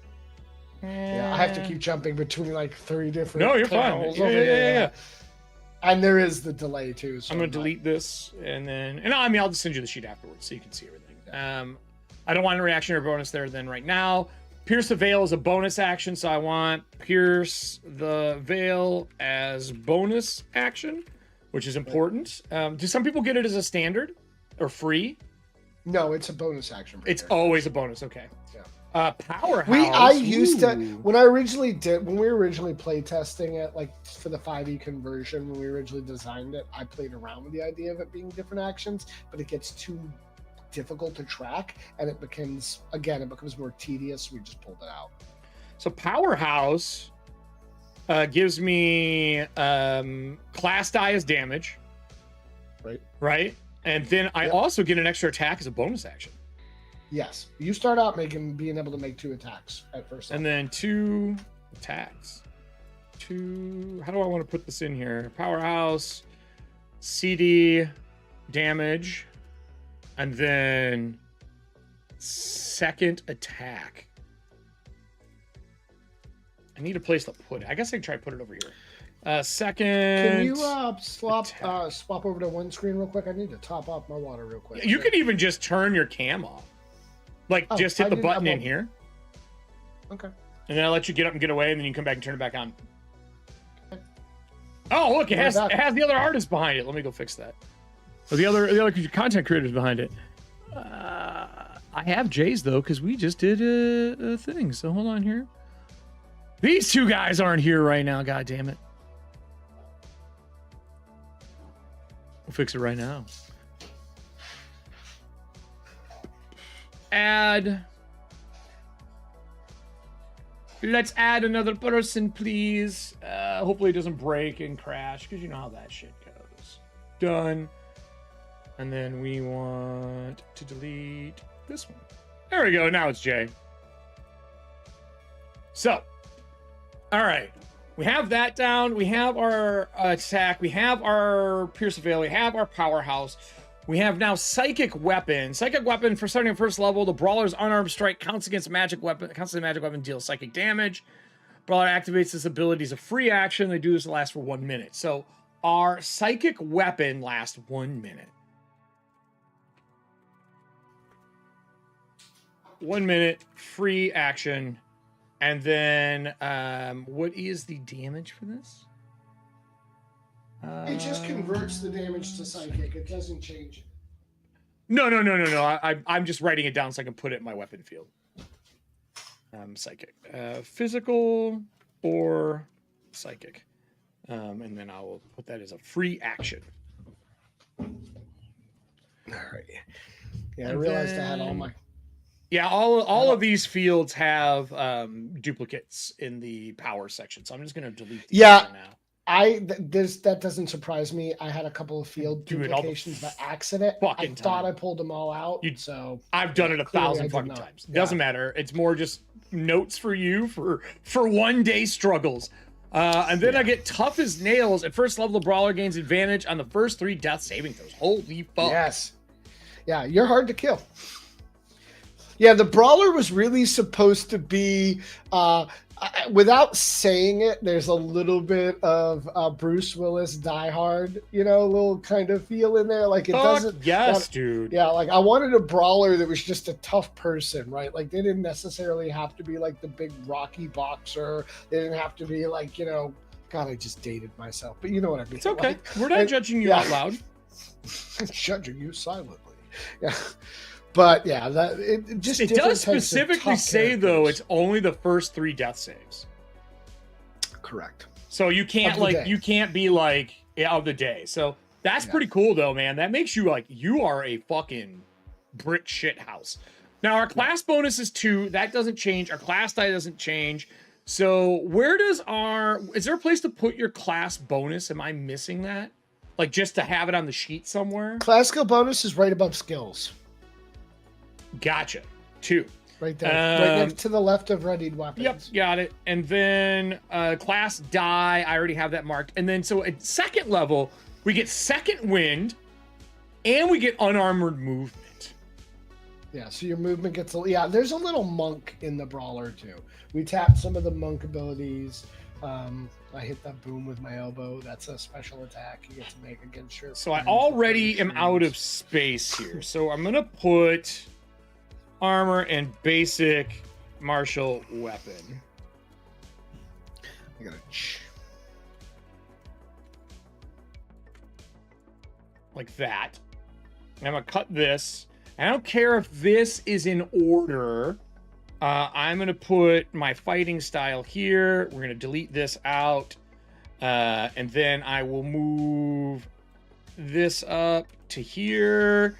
This up to here. I'm trying to make this look good, everybody. Just a little bit. Because I like organization. Yeah.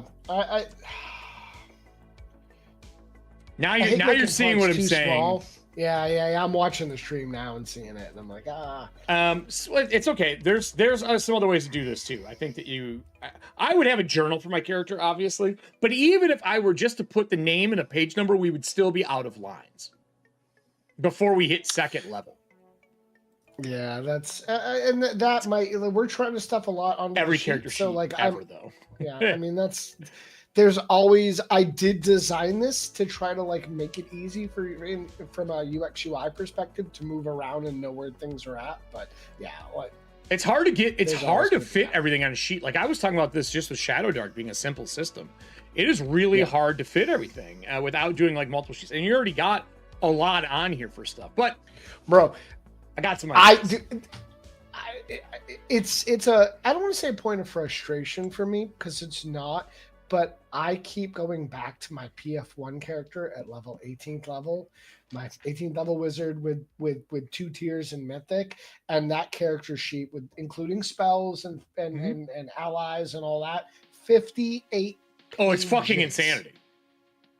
The PDF for that character is 58 pages. So like, You just grow with it. I'm just trying to put it on 4 pages. I almost wonder if you're having absolutely an gonna need a journal. extra sheet that you can opt in. You know how when you do organizations for sheet, you can turn things on and off? I wonder if you can add just a blank sheet that has categories with lines and a heading that you fill in at the top. You could, because then you could be like more abilities, because some classes need more abilities, some classes need more spells, some classes, because EMAS is the sheets I always go back to. The old EMAS 3.5 sheets, every class had their own sheet. Nobody wants to do that anymore unless you're Daggerheart. Well, that's a lot of work though. But like, a blank sheet where it's just if my 2 columns had done a couple of million. If you have 2, yeah, but hold on. If you have 2 columns, and you just have header boxes, and you can fill the header boxes in, and it says class abilities and traits. And all you do then is you could put more of them down there, and it has a page number next to it, like a column. So it'd be line, page number, and next column, lines, page numbers. And then you could just fill headings in, and it's like 4 of them. You could keep adding those sheets to your sheet as you need them. Yeah, I like the modular approach to doing that, but it is a lot more data entry to front load. Like we were talking about the back end too. Not if there's no math on those sheets and they're just literally font areas, because you don't need any. You don't need any Java. Oh yeah, fair enough. You're just copying. It's just copy and pasting. Yeah, but you could also do them as drop downs as well. And yeah, fuck that, man. That's so fucking. So, I would just have form fill, because you also don't know. I hate drop downs. Hate them. And the reason is I like to abbreviate. I may want to add some custom notes for myself, and your drop downs stop that. Yeah. So form fill for those would be great for the person, just to be able to put the page numbers and shit. And yeah, you could put a page number in a note, Michael. You're right. But if you look at this, if I try to put a page number in a note, there's just so many abilities in any 5e game. This isn't a J thing. This is just absolutely. This is just a 5e fucking detail issue. There's so much detail, you need space for those pieces. But I have unarmored movement. Back to what we were doing. So I have my 1st and 2nd level done for my brawler. And I have my unarmored movement as well done. I just sent you something I see in it. Discord. I have an actual description for him when we get done as well, to make your life easier. I think she's sketching now though. I know. So, well, I don't want to say the description quite yet. I want to wait till we get everything in line, but I think that's about, I mean, he's only a 12. I think he's pretty decent. He is bulky because he can take the hits. What's his con again? 12? You said 12 con, 12 strength? He is, I think he's 13. No, 12. 12 strength, 12 con, 13 luck, 18 charisma. So good looking, decent build. I would say lightweight boxer. That's probably a decent build for him because he's not huge there. And then, the gym bag, it definitely is going to be part of it. I would think you would have a gym bag. I have some clothing ideas for him too, so it'll be entertaining. So we've done that. 70s get up. Not in 70s. No, not 70s. He's wearing bell bottoms, big flared out like no, none of rayon that. shirt. This isn't Disco Eric to the rescue. Well, I have for the beard too. I have an idea for the beard too. So I have it. Is there anything else under Brawler besides those first 2 levels that I need to do for the class? For level 2, I'd have to jump I did back. second wind as well. We gain number hit points equal to 2d6. If you get your unarmed movement, that's the last thing you just increase your movement by 5 feet. So yeah, you're just you should be good. Nothing else changes at second level. Okay, perfect. So that's quick. Do we immediately put? Oh, did you add your hit points for second level? I've not done that yet because I was going to do all my hit points afterwards. Do we put spiritualist on this right now? I don't know. Let's ask chat. Would that be the easiest way to do it though? Like, do you just stack it immediately? I would in the process. Yeah. Okay, so let's do that too, and then we'll roll hit points because we're going to get a hit die from that as well. Sure. So, and I'll have them roll hit points because I'm not taking average. That's for bitches. So we're spiritualist was what page? 66, That is right? going to be 66, yep. So, and it's a D8 for hit die. when we get to the next level, how much of the class features do I pick up as a multi-class? How does that work in Bloodlines? So we had this discussion, and I know what I intended to do, and I know what I wrote. And so... Cool. I want rules in the book, not what Jay's headcanon. Yep. Yes. So, like, we're not going to do my headcanon, so you're going to pick up everything at first level for that character, as if you were building it. At third level, you'll get the new skills, yeah. Unless there's overlap, and then you don't get the overlap. Hold on a minute. Just heard. Pause for station identification, everybody. I just heard glass. Yeah. And I want to make sure it's not a car window. Oh, ooh.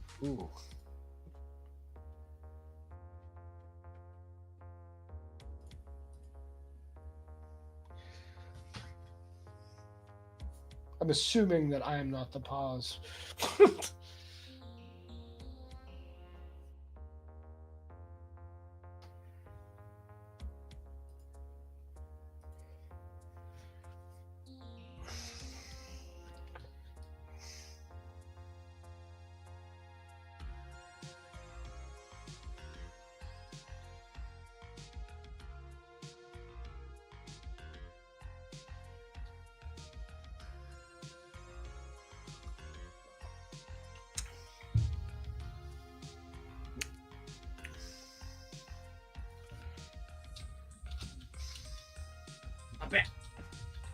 So we have a class. We have a fucking person who lives right across the street, and they have recycles out, and they threw the recycles out. And I was like, dude, that was loud. I am gonna get a beer koozie because it's officially drink the clock. Well, yeah. If that's the case, actually, if we're taking, am I still audio on air or I not? don't have headphones in. I can't hear you. I think this is probably the right one for this game, right? Satan loves you, yes. While you're getting your beer, I was asking if the audio is on for me yet. Like if I'm still. I've never turned it off. It never turned it off. So I'm just mumbling during the hold. All right, everybody. I don't turn the audio off. You can do it on your side. Okay, fair enough. If you need to mute it for any reason, because like you walk away or something, you can mute. But I'll turn it off only if like I am cutting over to something. Good to know. No worries. So then I'm going to answer some chat questions because I noticed them pop up, and then you walked away to check the glass, and I didn't get back to it. So go ahead. It looks like Serving Hands was asking about my favorite art in the book, and that is such a hard question to answer. Is it though? Every parent has a favorite. Don't fucking lie. Yeah, but there's so many. So I love the piece at the very back that Terry did, the black and white monochrome Assyrian kind of goetic spirit that he did. Mm-hmm. I have a favorite black and white Blonde piece, and I absolutely love certain pieces that Fabled did as well. Wait, did you say black and white Brahm? Like the Fable, like the legendary Brahm? No, Juan okay. Diego. Juan. Juan. I was like, bro, you got a Brahm piece? Yeah. No, God, that was all my Kickstarter money. Yeah, no, yeah. As far as the book art, though, like if we're looking at the colored pieces, the occultist piece that Fable did is just spot on. It's got such a great like Harry Potter kind of just modern chill occultist feel, and I really I saw it and went, oh, I know that LARPer. Yeah, absolutely, and it gave a little bit of that. Like I'm not a big Harry Potter fan, but I like. Without getting into any of the debates that go to it, I like the influence that it had back in the day. Look, yeah. I've said this, and this is something we say commonly on EFP. There's a lot of artists that if you knew who they were, you wouldn't listen to their shit. That means you would be listening to nothing or playing nothing or doing nothing. Yeah. You have to separate art from artist. You can have personal opinions on them. I don't give a fuck. Extent, nope. yeah. You can have personal opinions on them. And I'm going to say what I always say here. We don't have to agree on things. It doesn't have to be that way. Everyone has their own opinion. But until you have been proven guilty of something, I don't fucking care.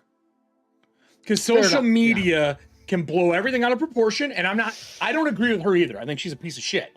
But the people who've made amazing things around Harry Potter from there, I'm not going to bury them. Yeah, no, I know the sentiment. Like, it's a heated topic of debate and discussion for a lot of important good reasons. And I think at the end of the day, if people are having mature, honest and sincere discussions around the topics, and they're honestly trying to like, you said a lot of words in a row that people do not understand anymore. Honest, well, I mature. mean, but you have to get there, but I think that comes with a lot of intellectual honesty, and there's a lot of people living behind. I think emotional honesty too, labels. though. Absolutely. Like, yeah, dude, she's a piece of shit, no fucking doubt. But what they wrote was fun. Yeah. I think the thing that some of their points of views on how to write and what to do outside of that are great. You can learn. You can see how their writing grew from fucking the first Harry Potter on out. Like, they were a garbage writer in the first Harry Potter. That's just a fact. And it was a shorter book, and they got bigger and bigger. I think everything is like that in general. And also, people are allowed to make mistakes and change, everybody. Yep, absolutely. That's part of growing and evolving as a human. And to answer that, Serving Hands, yes, there's a card in the Arcana called Judgment that deals just with that very mob mentality. I would like that. In fact, I had Juan Diego Diaz to tie that back in. He did all the art for the Arcana, and that you know what? We can just show the piece right here on stream because I have the deck right here. But the art for that card and that mob mentality and what it represents, it can be both good and bad because it can really be used to generate hate and violence and destruction. When you pull people into this very primal kind of emotional thinking, they often turn off logic and reason. So yeah. Absolutely. Is Pierce the Veil any different for a spiritualist? No. Okay. Like, I mean, you're all... I didn't know if they get some, like, extra access to it or something like that. You know what I mean? Later on, certain classes or making certain selections will allow you to get a special bonus to Pierce the Veil. Like, you might get a +1 or a plus... I'm going to think about it and stumble over my words. Yay! Yeah, there are some classes like the Occultist that will give you a boon later on. Okay. To make it easier. Okay. So because I know like spiritualist auras are different, so I'd have like a mixed aura too. Woo! Yes, and that's I love that about it too. So my spells known are 4. Is there any bonuses for my stats for bonus spells? Is that a thing? Did you keep that aspect of like extra spells based on whatever your primary stat is? You know how like wizards? No. We followed the 5e model in that you do get bonus languages for a high intelligence. Sure. You do get, if your intelligence is 15 or higher, you do get 2 bonus languages, but that's just, there's no 1-for-1, and there's not a 1-for-1 bonus spells that way because there's too many bonus spells come out of Attunement, and you adding bonus spells based on intelligence would have created. We did it initially, and it created so much lopsided play that Zach and I save this, pulled it out. Fucking Adobe is starting to choke. All right, so I get. Let me look at my spells here. So I am getting 4 spells. Judgment's going to be the last card. So spells known. Is there a spells known area, or is that just something I mark? You just mark it. All right, so I'm gonna. In notes, I'm putting this. A spell casting. I'm gonna put spells known. You can put that up closer. That's nice. Is that a Wild West? Is that 2 guns? You know what? No, that's 2 fists. He's okay. wearing a boxer's hat. I don't know. Oh my god! If I end up with that fucking card, a bowling hat. I mean, shuffle that bitch in though, because if I get that drawn, I can't wait. It's destiny. And Jason, to answer your question. Oh, go ahead. I'm just making notes. Sorry. To answer your question, Jason, you could build a mage hunter. In fact, the hunter class originally, when we did it for PF1, they're originally designed to be like the opposite of the witch. And so the witches, did witch stuff, and hunters hunted witches. And we decided to kind of expand that and not have them be specifically like counter class because of how it balanced, building groups. So now the hunter basically can, they could hunt mages, they could hunt witches, but they also could hunt cryptids or whatever other foe that you choose. So under spell slots and levels in the character sheet, you have a 0 level. What is supposed to go there? That's for cantrips and such. But how And many? it's What's a normal- number that I put there? I would put 3 there. So where do you get that information? Well, from? wait. You're doing spiritualist? Yeah. Spiritualists do not get cantrips. They get first level spells. Oh, okay. So that's why I didn't see it. Yeah, you don't see them because they do not get. They're one of the few classes that don't get spellcasting classes that don't get cantrips. Really? You can get cantrips from attuning though, like so you can get cantrips from your bloodline and cantrips from your skills. So now that I have my, I only didn't get a lot in this because spellcasting classes in general in 5e design get less starting abilities. So I got Pierce the Veil. I already have that. I know my aura will be 2 different colors. I have my what else does it I have? I have my brawler stuff written down. I have my guardian I have to choose, but I get to pick 4 spells. So I'm assuming I pick from the spiritualist spell list and I pick 4 of these spells. Did any spells change dramatically besides the extra addendum stuff for like what they look like with Pierce the Veil and stuff? We rewrote. Some of them are very similar to the 5e, but we really did rewrite. And I say I rewrote most of them, but you know, Zach and Ben also dipped in to help me out. Do you looking at the page 67 for spells, is there any spells out of that list where you're like, that spell we changed a lot, it's fucking awesome? Let me look real quick. Because I would love to, I like picking like the weird things that like, you know, and show the changes in them. I love silent image. So we brought sleep. Oh, go ahead. I like sleep. I love charm person. I love command. I like comprehend so languages. Sleep we changed. Sleep we rebuilt. You know what? I'm going to lie to you because we rebuilt Sleep to follow more of a PF1 model originally, and then we rewrote Sleep to model it back after the 5e version of Sleep, where we used a group of hit points. So it has changed a couple of times. But if you're used to Sleep using that group point, you just make saving throws for everybody. But like again, it's still based on hit points. So it hasn't changed that much. Gotcha. Have fun going through your spell list stuff because it's right now 1 line. What? Look at the character sheet. Type anything in the spell name. Hold on. Basically, it goes all the way across. Okay, yeah. I gotta. That's 1 line across, so you can fill it out. But you were gonna have to. I don't know. Oh, fuck, I don't know how you're gonna do that. Have fun with that shit. So I'm gonna take comprehend languages for sure.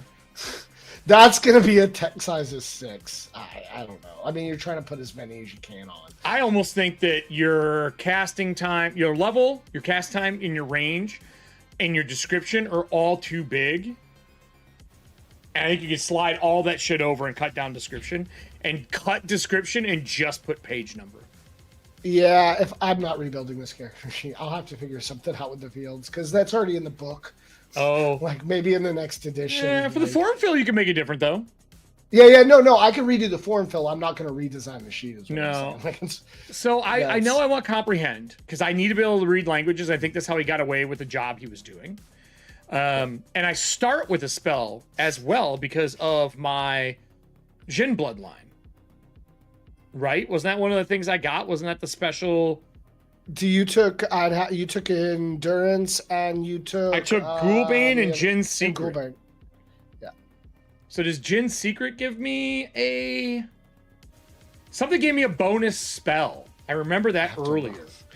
My players always think I have this entire book memorized. No. Like, do you have any idea how much materials in this book? I do not have it memorized. I know a lot of things. I'm curious, in the Bloodlines section, Jin is on page 32. I get Constitution, increased character hit points, select base, movement of 30. I think it was under, a character targeted by the spell gains 1 bonus first level spell slot. So that just means I can cast another spell, right? Correct. So I don't learn a new spell. I can cast another spell. Okay. Yeah, so you get a bonus spell slot. So you're, as a spiritualist, you're going to have 5 first level spells. Okay. And yes, Jason, somebody needs to keep the magic shits in line. Okay, perfect. So I'm going to do comprehend languages. I think that makes sense because I did that job that is necessary. Yeah. I think I probably have cure wounds because I'm a boxer and I probably get shit kicked out of me all the time. and I have a low fucking defense. Like I suck. I get hit a lot, so I'm gonna cure myself. So I have 2. Man, Bless is a great spell always if you want to support your other group. Command could be a fun spell as well. Well, with the social engineering aspect, I am thinking about charm or command. I saw a thing on Instagram Reels the other day, and it was like five commands that are like modern commands that you don't want to say in your goon, but there's still one word. It's like you could tell somebody command twerk. Like, oh, dude, just wait. Like some of the horrible stuff, and I was like, I'm not going to tell other people this because I don't need my players doing this. Do you think I'm not going to abuse that spell out your fucking? I have been banned from playing casters at tables, so command twerk would just be like wrong. I'm trying to think like social engineering, boxing, unseen servant is really tempting. So that would be a great thematic one because of your spirit. Right? Not even that, when you're bandaging yourself up, having an unseen servant there to like hold the stuff to hand it to you, to patch the stuff on your back that you can't reach and shit like that. I think I'm gonna do unseen servant. I think unseen servant's a powerful spell that people do not use enough. Dude, you could also do silent image because if you wanted somebody to see 4 of you, or like, like when you punch him and like, you're like, oh, fuck, it looks blurry or whatever. Like, try to distract them. Can you get more spells as you play? Yeah, your spiritualists will gain 2 new spells when they hit 2nd level. Boy, I'm over command. I got a social engineering spell. I have a job spell. I have a stay alive spell, and I have a helper spell. I think that when eventually I'm going to take it to where I hit people and I can do that mirror image thing. I think that would be fucking hype. That would be a really cool. Because I could cast a spell and then I can attack with a bonus action. Yeah. So I can bonus action punch them and then cast mirror image so they're seeing duplicates of me. And if you can get True Strike too, or somebody hits you with True Strike is a waste of time. Well, it's advantage. Yeah, I don't care. I'd rather just punch twice. That's basically advantage. That's fair. Also true. I would rather just punch twice and risk the dice rolls and go that way with the skill dice that I'm getting. Because I think True Strike is good in the moment. And I've always said this. True Strike is better as a scroll or a wand than it is a spell. Because that is a wasted spell slot and you don't have to use it that often. But having a sniper shot where it's needed, that's a great, like a talisman hanging off your sniper rifle that you snap off and gives you True Strike, fucking great. A scope that you turn and that gives you True Strike, great. But wasting a spell slot when I only have 4, no. No. I want something more universal. Well, that's not, you can't, True Strike is a cantrip, so you can't grab it I can't get anyway, unless you grab it from somewhere else. And to answer the question, if you get a cantrip and you're a spiritualist, you still get it once. You still get to prepare it and cast it over and over again. So you can get cantrips as a spiritualist, but they have to come from bonus spell areas. How I gotta pick a spirit guardian? Yeah, astral, etheric, or invisible. How would you describe the 3 of those, like, thematically? Like, what's the difference between them? So an astral spirit would be a spirit that dwells on the astral plane and comes to you through some connection you have culturally, through your ancestry, your heritage. They're not necessarily a relative, but there's something in your life that has imprinted. It is a good example, to get into some horror storytelling, of something that, although it's an actual entity, it has that kind of, it could be in the astral plane and then cross over kind of thing. Not a 1-for-1, but that's the idea. Invisible spirits, or rather etheric spirits, are often a relative that is directly tied to you or your bloodline. So like we have a couple of other characters like Einar, who is a spiritualist, whose daughter passed and his bound with his daughter. So like the one of the other, again, season 1 character, but like his character's like strong connection is with that relative, either someone directly related to them, either, forefather, like a forebearer, or somebody in their immediate family. And there may be tragedy. They just may have a great, I have another character in my in-person game where they have a relative who's just very close to them, and they give them ancestral and advice and such. Okay. And then the invisible spirit could be it's the kind of the goetic spirit option.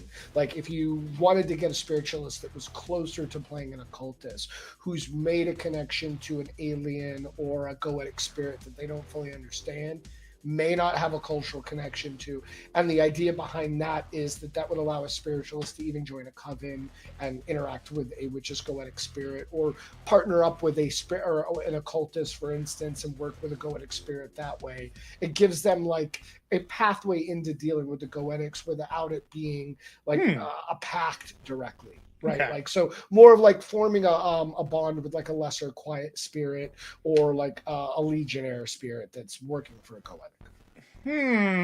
What do you think is a better example of like what we talked about so far out of the three spirits that would fit? Given your choice, so I have obviously I have my biases. I see the etheric spirits constantly. People go with that by default. Giving your like the angle that you're taking, I was gonna say astral personally.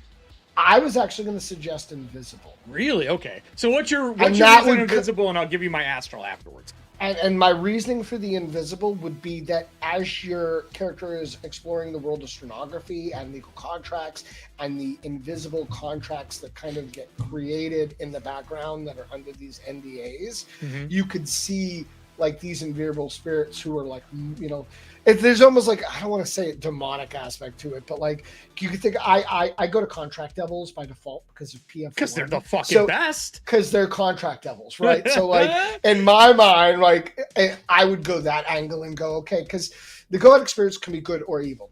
They're not default all evil the same way like demons or devils are in other games. So like don't assume a goetic spirit is evil by default, because it's not necessarily true. They could be, but they may not be. So for that would be my reasoning, and that's what I would go. But so again, for astral, the reason it says dreams and nightmares as spirit guardian from this, what I think of is someone who's used to do a lot of fighting, was a bodyguard. I've been punched in the face, and you see shit when you're fucking dazed, and you also like get the floaties in your eyes and shit like that when you've been hit too many times. You get it with age too. But seeing weird things, and so I have night terrors in real life. Like that's something I've just had my entire life. But some people think it's from like brain damage or head trauma. It's been proven that that's not the case. But boxers who have been really fucked up and have brain trauma see things. I kind of think that is that great area between where you are like living between the two worlds because of the amount of harm that you've taken, and you're seeing things all the time. So he's hearing things. I mean, dude, there have been people that take traumatic head injuries and completely change their personalities. I fucking speak a different fucking language.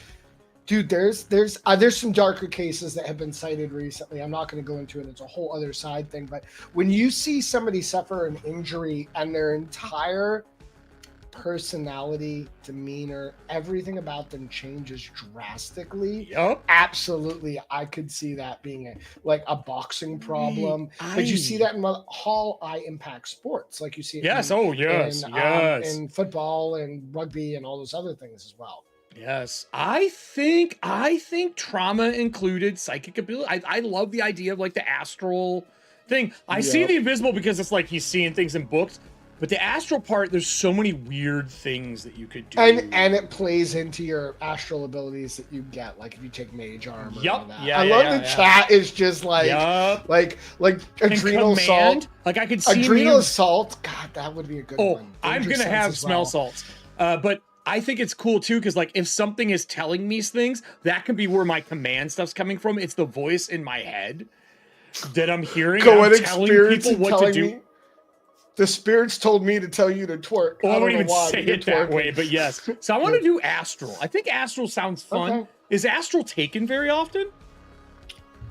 It's not as much as etheric. Invisible's the least chosen, so it's probably second in class. So what out of this do I need to add to my character sheet? Out of the stuff on page 67, what is the piece that I need to make sure that I'm adding that is mechanics?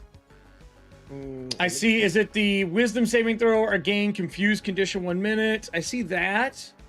Collective unconscious spirit manifests and reflects consciousness mirrored backwards through time. Oh my god, seeing shadow version of yourself in the fucking mirror too. Ooh. A spirit guardian from the astral plane appears as a colorful... All you really need to put on there is your Pierce the Veil, which you already have, so you don't need to change anything with that. Right. And your spell casting. So I would just put spell casting in the 4 spells that you're, or 5 spells that you're, what is the 4 spells that you're going with. What does the guardian give you then? Oh, I'm sorry, it's later down in the hold on. Talks to me in my dreams? Oh my god. Yes. It's down in their summoning, under summoning the spirit, so I see summoning into space. Is that what it is? That's not until like level 3 though, right? No, it's right there. So you could commit. It's all on page 68. It starts on 67, depending on which you choose. It continues on. It tells you how to communicate with it. I'm just looking for the mechanic I need to write down. It's more what like my first level mechanic. What is it that I'm getting from Astral? Because I can't summon it into the space because that's 3rd level. 2nd level's got its own stuff. And if I go back up to the top where it's the Astral Realm, is it above that? It's above it there. I know that, but I was looking for. I see the like problem. If you want the stats for the spirit are in the appendix. No. I'm just saying, what does this ability give me at 1st level? What does having the spirit do at 1st level? It allows you to summon the spirit. But the reason I'm saying 3rd, because down below it says summoning into space. Oh, Parlor's 3rd level. That's what it is. I see. Okay, cool. You're confusing me. I'm like, you've summoned the spirit. Yeah. I was trying to find where it talks about it. So all the other stuff is like what the spirit's about, what it is, the penalties. All that. All right. So summon. I can summon it, and then what was there was something about conditions. I get stunned or something is what I was looking at. Wisdom saving throw. Onlookers who see the spirit must succeed on a wisdom saving throw or gain the confused condition for 1 minute. That doesn't happen to me, right? That's just people that see it when I summon it. Yes. Yeah. Correct. Okay, you were immune to that. You're not. That's what I want to know. So summoned. That's what I was looking for. Guardian. If seen what is the DC for that kind of stuff? How does that work? Is it my spell DC? It's just use your spell DC.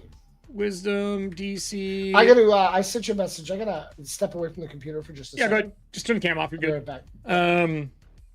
I already corrected this. I think I can just go to solo. So wisdom DC, and then we'll do failed, confused for 1 minute. That's fucking dope. Okay, and then I can summon them. So that's the other thing I gotta write down here, and then I can also summon the spirit. Nice. So hold on a minute. Hold on, everybody. That means that I can, if it's out, it's behind me, and I fucking hit somebody, and then they see it, they may get confused. And then with my other action, I could cast command to lay down to make them go down for the count in boxing. So if I have it out and it comes out from behind me, I could fucking left this dude and tell him to lay down when I lean in close. And when I lean in close, they lay down for the count? This is the cheesiest boxer of all time. I mean, dude, if you want... Jay. So if the spirit's out and if it's behind me, like hidden, because it's like that thing, and it comes out and I left somebody with my bonus, and I hit them, and they see it, and they fail the will DC, they're confused, and then I command them to lay down, I literally just win the count. I mean, if you're trying to build somebody who just rigs fights, I suppose. He's a social engineer, dude. And that's also its own story, though. Like, so people, like, there's this kind of old school there's some fun canon out of that shit. Yeah, but that's the thing. People go, there's this. Spells are flexible, baby. You got to make them fun. The need to balance everything is super important, but it also takes fun away sometimes. Yeah. Because sometimes you have these little tweaks to a character, and yeah, it's not balanced, but it's ingenuity and it's a theme, because you keep doing that over and over again, people are going to get wise to it, and now it's a story scene. Right. Now it's something your GM can spin up. And if anybody has talked about story seeds forever, Ben and I mean, it's how do you take a mechanical element and utilize it to tell a better story? Yeah. Oh yeah. And to me, it's like, those are stories you tell people when you're talking, or you use it once in a while. And then I always think of like, while I don't love running superhero games, I do love the growth of powers and new ways to use them. And that's how I've always seen spells. Right. Like, how do I flex this spell into new things? And I think that giving the visual description, giving how you want to use it, and then the role to play out the narrative is the best part. Like, this is my intent. Let's see if the dice tell the same story as my intent. Especially in these kind of dice games. And that's when luck comes in, dude. And that's when it's fun, because like maybe. Yeah. And I think also I learned this style of storytelling even more from playing a lot of Blades in the Dark, because you set the entire cinematic narrative, and then your players interact and change those points in the narrative, the visual story you've told. So really cool for that. I think that's awesome. I summon them for a D6 plus 1 minutes. Bro, that is a long time in boxing world. That is bad for the person I'm boxing against. Yeah, I mean, with the average combat in the 5e PF1, you know, in the D20 space, can you summon them anywhere? 4 to 6 rounds. So can you summon these creatures anywhere? Like, where's the vicinity? Like, is there a limit? Like, if I'm on a video call, can I summon it where they are? So it should say within 30 feet. I may have left it out. I know we cut down a bunch of Leave stuff. that bitch out. I think as long as you can see the location. Yeah, but generally the rule has always been line of sight or within 30 feet. Like I as a designer, like I know cell phones line of sight, baby. There's an importance to make sure you cover as many mechanics as you can, but it also gets really wordy. Or you make it a fucking roll. Like, if you want to do something as above and beyond the ability, you just have that player roll a check for it, like something like that. But pretty fucking cool. They also get parlor tricks. Yeah. So parlor tricks were, and we've had some players say, "Hey, I wish I could do more of these in the combat kind of space," and I get it. And so we may make some adjustments to the spirituals when we do the class book for it. But like, that's down the road. I love these. These are fun. Yeah, they're supposed to be fun. They're supposed to be a little bit like a necromancer meets a summoner meets a death speaker. Like, if I hit somebody hard enough, they're on the ground and I'm kneeling on their chest and I do haunting memory to them, bro, I'm just saying. Bro, you're just giving people PTSD. Like, you're just going around like, I'm going to give you PTSD. That's bad. Such a toxic character. Like, he's not a good guy. He's a survivor. I mean, I think eventually at the age of 55, I think his younger years, he was doing really bad shit. And I think he's learned that, like, really bad shit gets you really bad situations. So he tries not to dip into it. That's probably why he started doing the stenographer stuff, because he was like, fuck it, I need to help people. Maybe he's, like, partially deaf in one ear, like from getting hit too hard or something. So I think he started working into helping these people. That could be a beautiful character arc if your character started out as a toxic, shitty brawler type and then suffered a traumatic head injury that caused some hearing loss, and he's like, forced fuck me, them man. to I gotta slow down and be kind, and maybe bear with me, but maybe to me, got it's a like, little woke. It's like, you know, like, or just fucking aware. I think that's the same. It's thing, like flashback. I think for me in storytelling as a character, it'll be like flashback scenes when I'm talking to other people, or like the old man trying to educate a younger person, where you're like, look, absolutely, I'm trying to tell you, you need to learn this now and not when I learned it. But that doesn't mean when shit's bad and he's fucking roughing up a bad dude, he doesn't dip back into that past where he kneels on the person's chest and is like, listen. He's got old man strength, so when the 20-year-old mouths off on the bus, you only need one punch, man. Out. You only need one punch. So anyway, super fucking fun for that. So now we've done all of this stuff. We've got our 2 classes built in.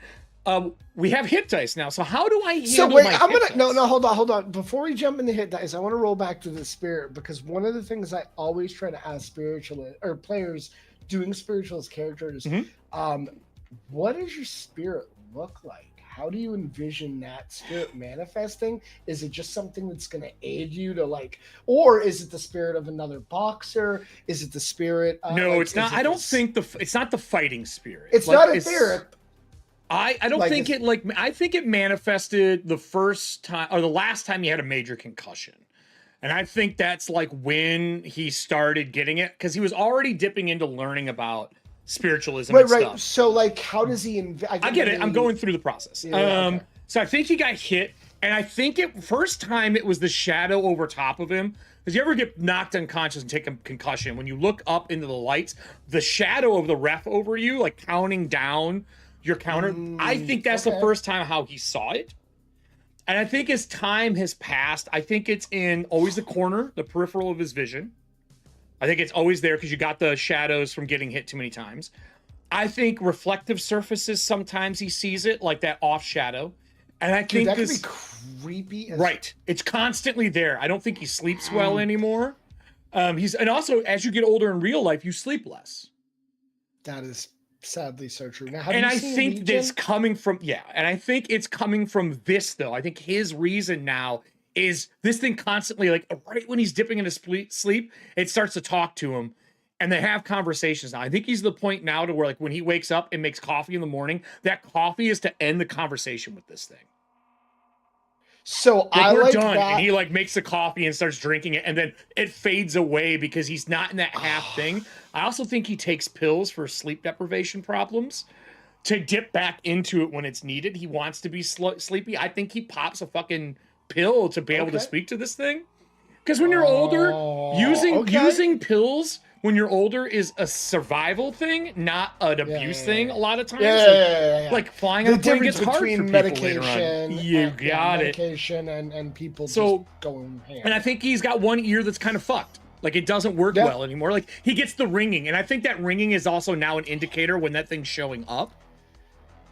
I'm thinking of the shadows from Legion, the time demons, if you remember those from season 3. Kind of. Not exactly that, but like that delayed kind of like haunting shadow that maybe walks in from the dreaming realm and then just is always. And because it's almost a little night hag syndrome too. Well, as somebody who has it, I'm fucking well aware. Boomer and I have talked a ton about this. I suffered it. And mine hasn't went away as an adult. I still have it. Which is like, not the best, but you eventually, I was talking to somebody else about it. What I learned is when I was seeing somebody about sleep issues as a kid, I hung a clock on the ceiling. Oh, so you could So when I woke up, I could see the time and I would fucking know and it would help me snap out of it. And I did that for years and years. And I told the person I was seeing about sleep shit and they're like, oh, well, I guess that makes a lot of sense. I'm like, how the fuck do you not know this shit? That's a physical anchor. Like, how do you not know to build an anchor into this?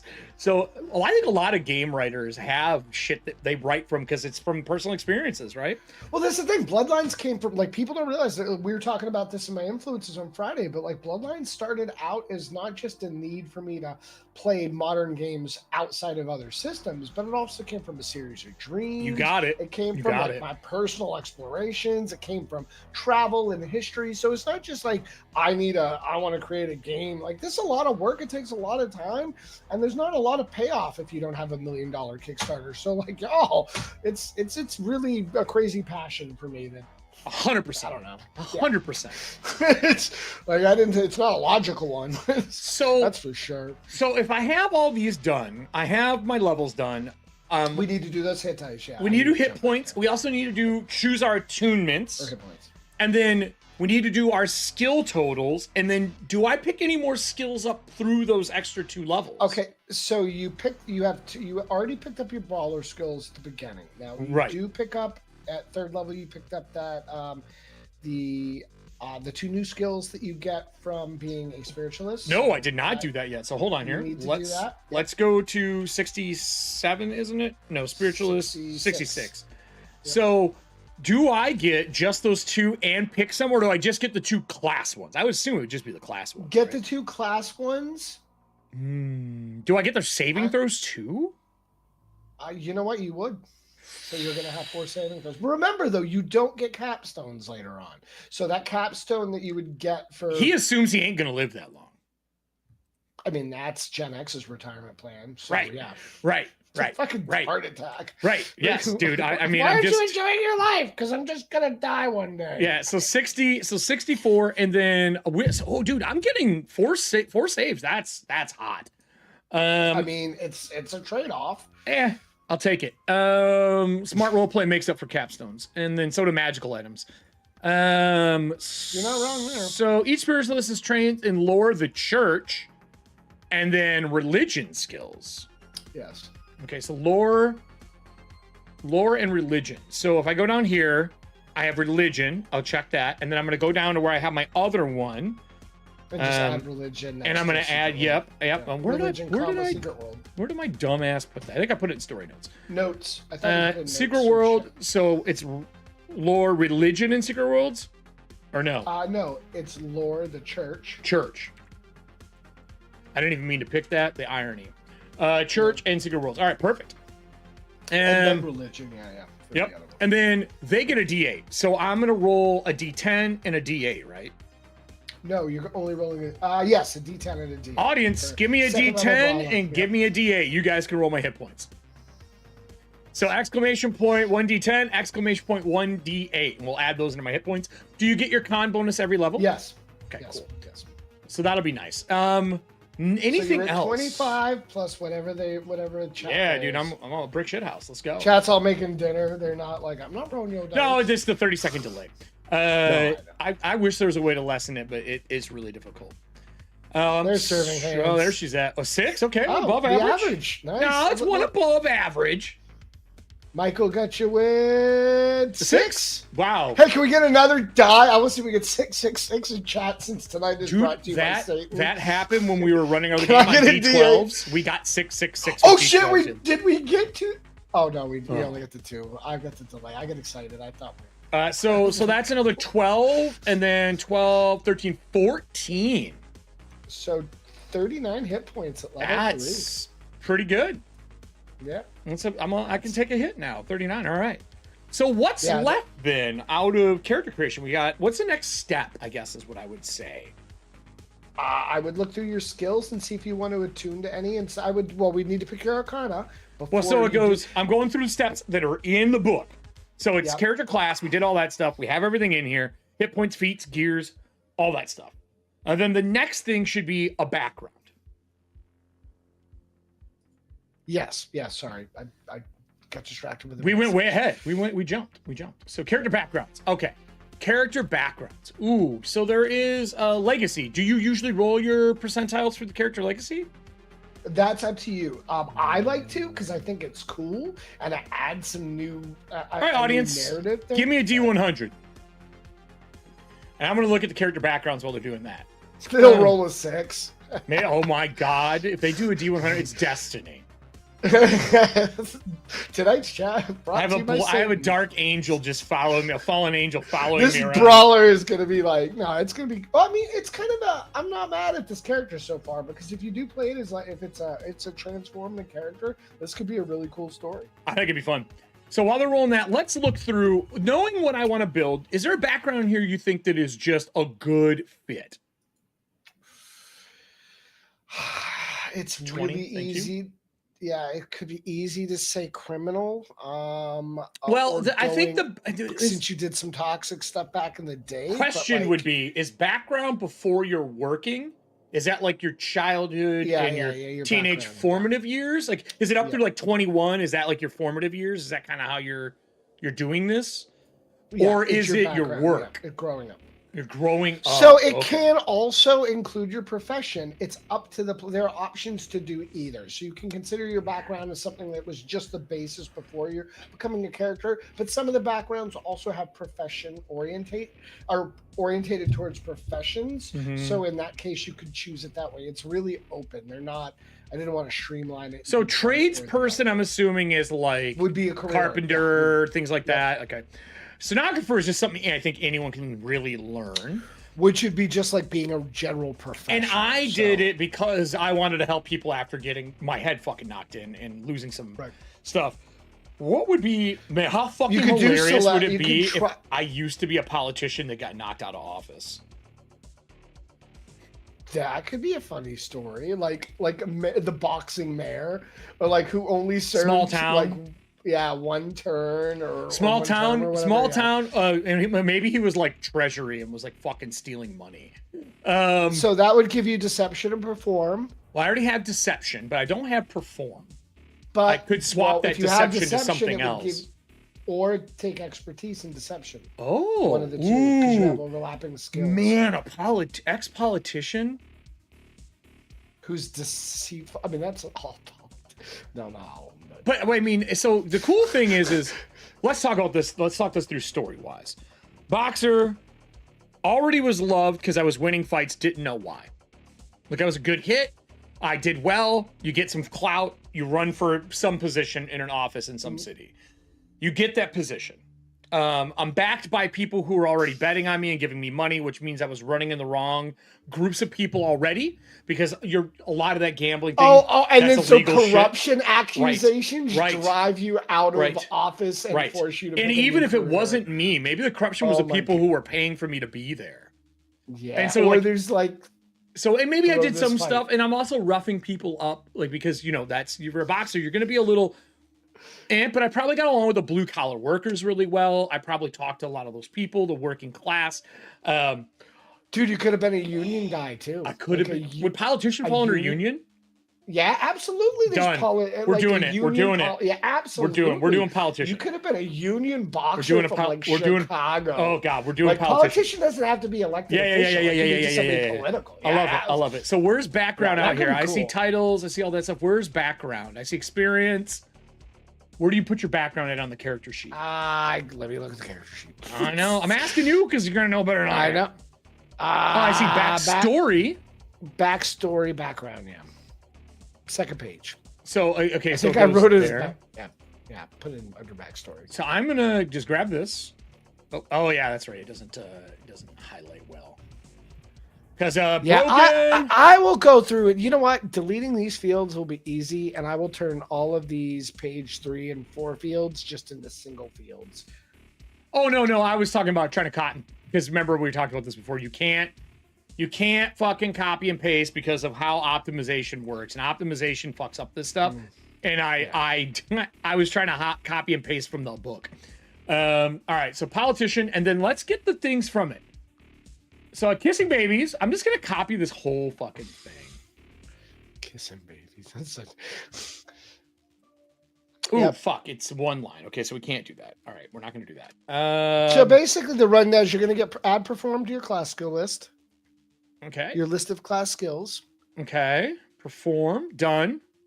add deception. Already got If that. you- So then expertise. So how do or I you can choose signify something. that? You would just add. Well, you know what? Do I not? I might not have it on the sheet. You could do the actually. class skill and do a second box if it's clicked the second time that does like a different mark in it. You know what? I could cross them over. I'd have to redesign. Like it to do that, X's though. for class and then do solid marks for. Or actually, you could just have it put C or E. no, just put it in other bonus. Add it in other bonus. You already have the Okay. other bonus. So what is the option bonus is- for expertise? Is it double your class die bonus or? It doubles your class skill bonus. So if your plus class skill 2, bonus so is a plus 4. So yeah, in that case, I would put your class skill bonus, then put the expertise as the plus 2 in the other bonus. Yeah. Okay, so okay, so wait a minute. So other bonus, I'll just put 2 there then. Yes. So the class bonus is 2 automatically for all of them. I see. Okay, that's pretty cool. Yes. I'm gonna put an E next to it, just so I know it's because I have expertise. Sure. Just because I like to know where the sources are.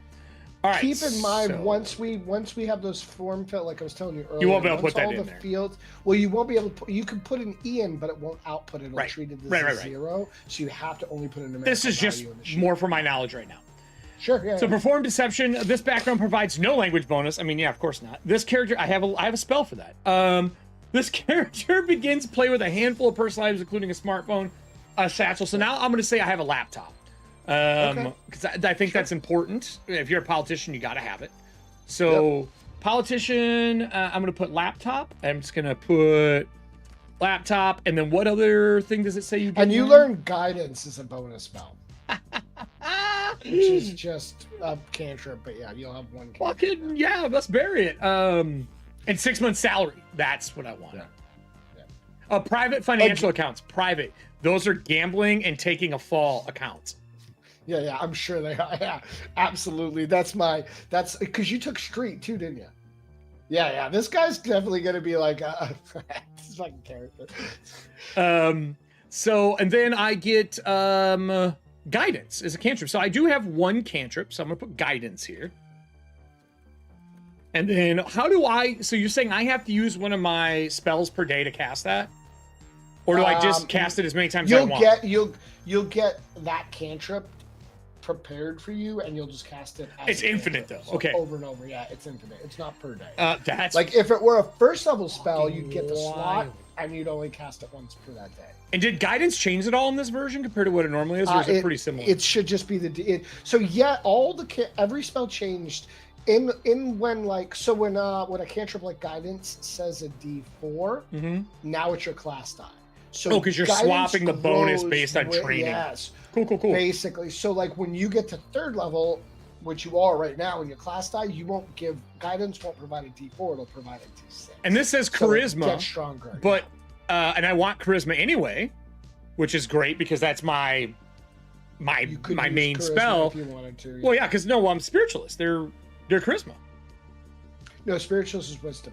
I thought you said you pick one. I thought you said it was wisdom. Psychic is no for your ability score bonus. Oh. You don't choose it as your spell. So if they're a wisdom-based character, I see the confusion. Yeah, so like they're a wisdom-based caster. Okay. But when you take bonuses and select the class, you get a bonus to either charisma or wisdom. I see.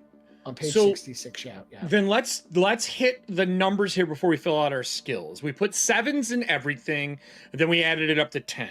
That's 21 points.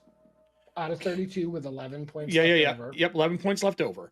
And then we got two from Jin. We got 2 to Constitution. Right? Jin is Constitution bloodline. It's +2 to that. Yep.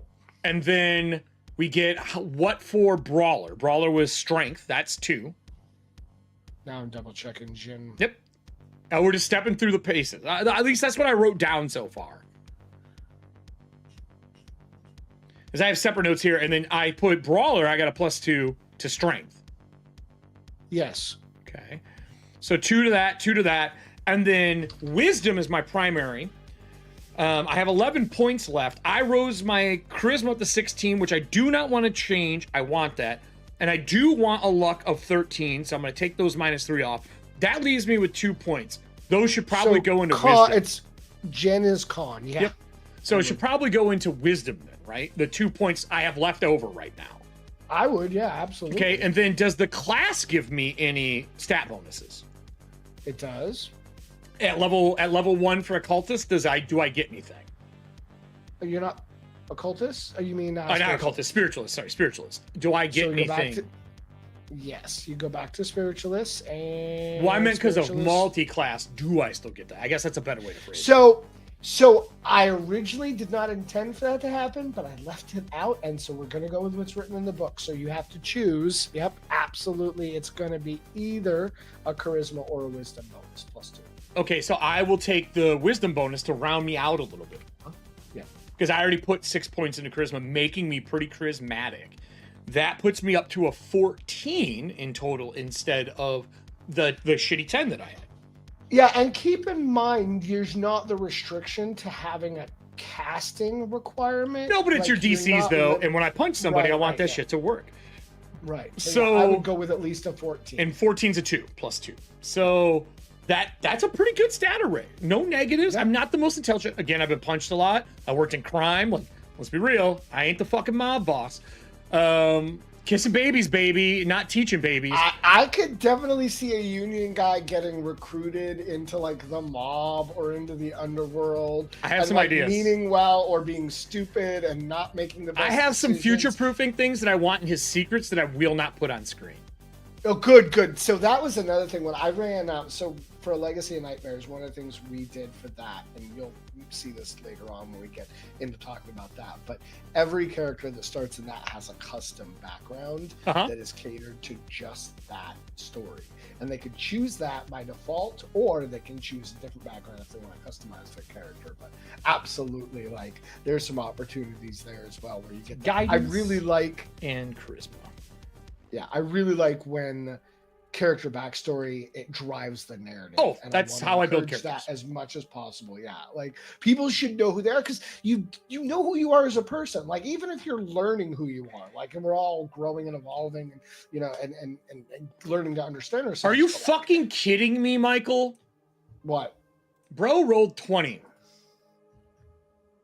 for my legacy. 100. Yeah, go look at that. Yeah, go look at that. I haven't looked at the legacy for 20 yet. Hold on. Couldn't have been more fucking fitting. You grew up on the wrong side of the tracks. That is so perfect. Yep, you got pulled into some shady bullshit. That's on spot right there, dude. Damn it, Michael. That's good. So you grew up on the wrong side of the tracks. The lax kid growing up. You learned most of your domestic skills experimenting on the internet, sometimes with both. Growing up with both marginalized was not easy, especially in developing world with a friend. Sorry, you get a piece of Dosh worth 50 coin. So how would I put that on here? I see a Dosh area. Should I just put Dosh worth 50 and pick it later? Yeah, pick something. I mean, with your character, I'd almost feel like the theme would be... Or I'm a Jin. What about if it's like a great-grandmother's... Like, what would be a good Middle Eastern, like, kind of piece? So I would probably look at the history of boxing. I would go back to the UK and say, hey, like, this is where boxing started. Oh, I can do that kind of stuff. I don't even need help with that. I would, and I would do and I would look and be I think like, they're laces. I think they're glove laces. Yeah. I was going to say go with boxing gloves or boxing glove laces. Maybe something he inherited from a famous ancestor who was like a lightweight when boxing started. We'll do... And maybe like... Glove, lace... a mouthpiece, like Jack Dempsey mouthpiece. I mean, because he was known for confusing people in his boxing style, and being deceptive. He could do what was known as the Dempsey roll, and when you did the Dempsey roll, you would go out of someone's box of view, and you'd come up and hit them in their blind spot, and he would go back and forth. Rolling. Mike Tyson did it as well, actually. Okay. He did a bigger version of the Dempsey roll. Off screen, I'll have to tell you a funny story about Dempsey's. I'm not going to say it on screen. Mouth, Jack Dempsey. How long does this work for? Is it forever, or once you use it, is it gone? Well, it's Dosh. So Dosh, until you utilize it to do something with Dosh or trade it or sell it or whatever. So you have it. It's a permanent item. It is permanent. So I can just always like bring it up and use it. Yes, depending on if you... So there are times when you can use Dosh as part of a spell, but... Pardon me, but when you use Dosh as part of a spell, unless there's something specific about the Dosh that says it's not consumed, using using Dosh as part of a spell will consume it to like make the DC harder or to make somebody at a disadvantage. So the idea was like, if you look at like old school shamanism and even some older like kind of animistic faiths, there was this idea that magic could be imprinted into physical items. And so if you possess somebody's fingernails or their hair, all the crazy shit that I've said. And it makes it harder, and their teeth and that sort of thing. So anytime you add Dosh, you could consume it, basically, as what if you don't consume it? Does it still do something? Having somebody's Dosh makes it easier. We haven't really worked out all the rules for Dosh. Like if I put the mouth guard in to go do something, do I have to burn that mouth guard to get a bonus to my DC and it's just gone forever then? Oh, so the Dosh isn't, and like it's not going to give you mechanical bonuses. Okay, no. It's not. It's just style. So Dosh isn't a magic item. Yeah, it's something. Dosh is a magical thing that you possess that can be used to enhance magic, but it doesn't have its own magical properties. That's what I'm saying. Dosh, when it enhances the magic, I would lose the mouth guard. Correct. Yes. Yeah. So I've never used it. I just wear it in case I ever need it. Correct. When I'm in fights. Gotcha. Yeah. Do you get to make the decision if you're using it after you know the failure of a roll? That's up to your GM. That's not coming. That GM's going to do what I say because I'll make it story strong. Yeah. I mean, for me, it's that. By the way, I need to make that shirt. I need to have someone. I need a shirt that says "Story Strong." GM agrees. Story strong. Yeah. Okay, so we've got that. So now I can fill out my skills. So we're doing core attribute bonuses for everything. I know that everything with a fucking dex is a 0 because I suck. I have no good thing. Everything with a strength is going to be a 1. Everything with an int is going to be a 0. So we can burn through these. Everything with this is a 3. 0. Con is 1. Wisdom now is a 2, which is good. 0. 0. 0. Con 1. Int again 0, wisdom 2, charisma 3, 3, 3, 0, 0, 2, 2, 0. Okay, so we have those all added in. Now I don't want to do bonuses yet because there's a chance that, if I'm correct, attunement could also change some of these. No, yes. So attunement, I'd have to look at them. Attunement generally doesn't change, but it could add other bonuses in there. So yeah, that's what I'm saying. I don't want to do my totals yet. Okay. Yeah, right. So where would I go to? Because I think attunements in Arcana is the last 2 things we have to do. Where would I go to look at my attunements? I know there's a 2 in Jin. You could probably attune those. So attunements are in chapter 8, okay. But there's also attunements that are relative to individual things. So, like, if you want to attune to one of your bloodline abilities, you got to go back to chapter 2. If you want to attune to one of your skills, you need to look at the skills in chapter 5. So I want to look at Jin quick. While I'm looking at that, what do you think fits the character we've made so far? What attunements you think make the most sense? I think, how many do I get? That's the first question. So you're already an expert in deception. I would go to your skills first, and I would look at how many do I get though. So you only have 5 attunement slots. So 5 always, okay.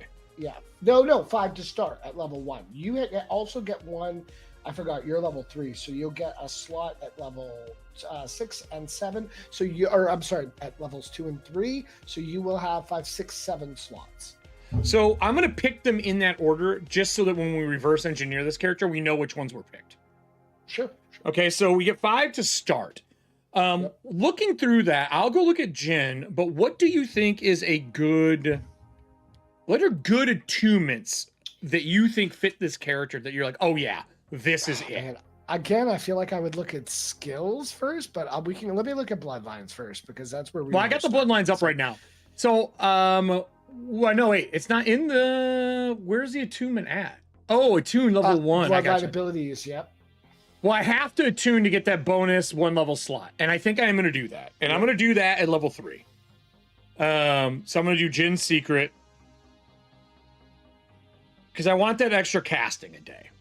Okay, so that gives me an extra level 1 slot. That's 1 done. I did that at 3. When making attack rolls to hit undead creatures, this character rolls their class die at advantage. I think that's a good attunement for fighting.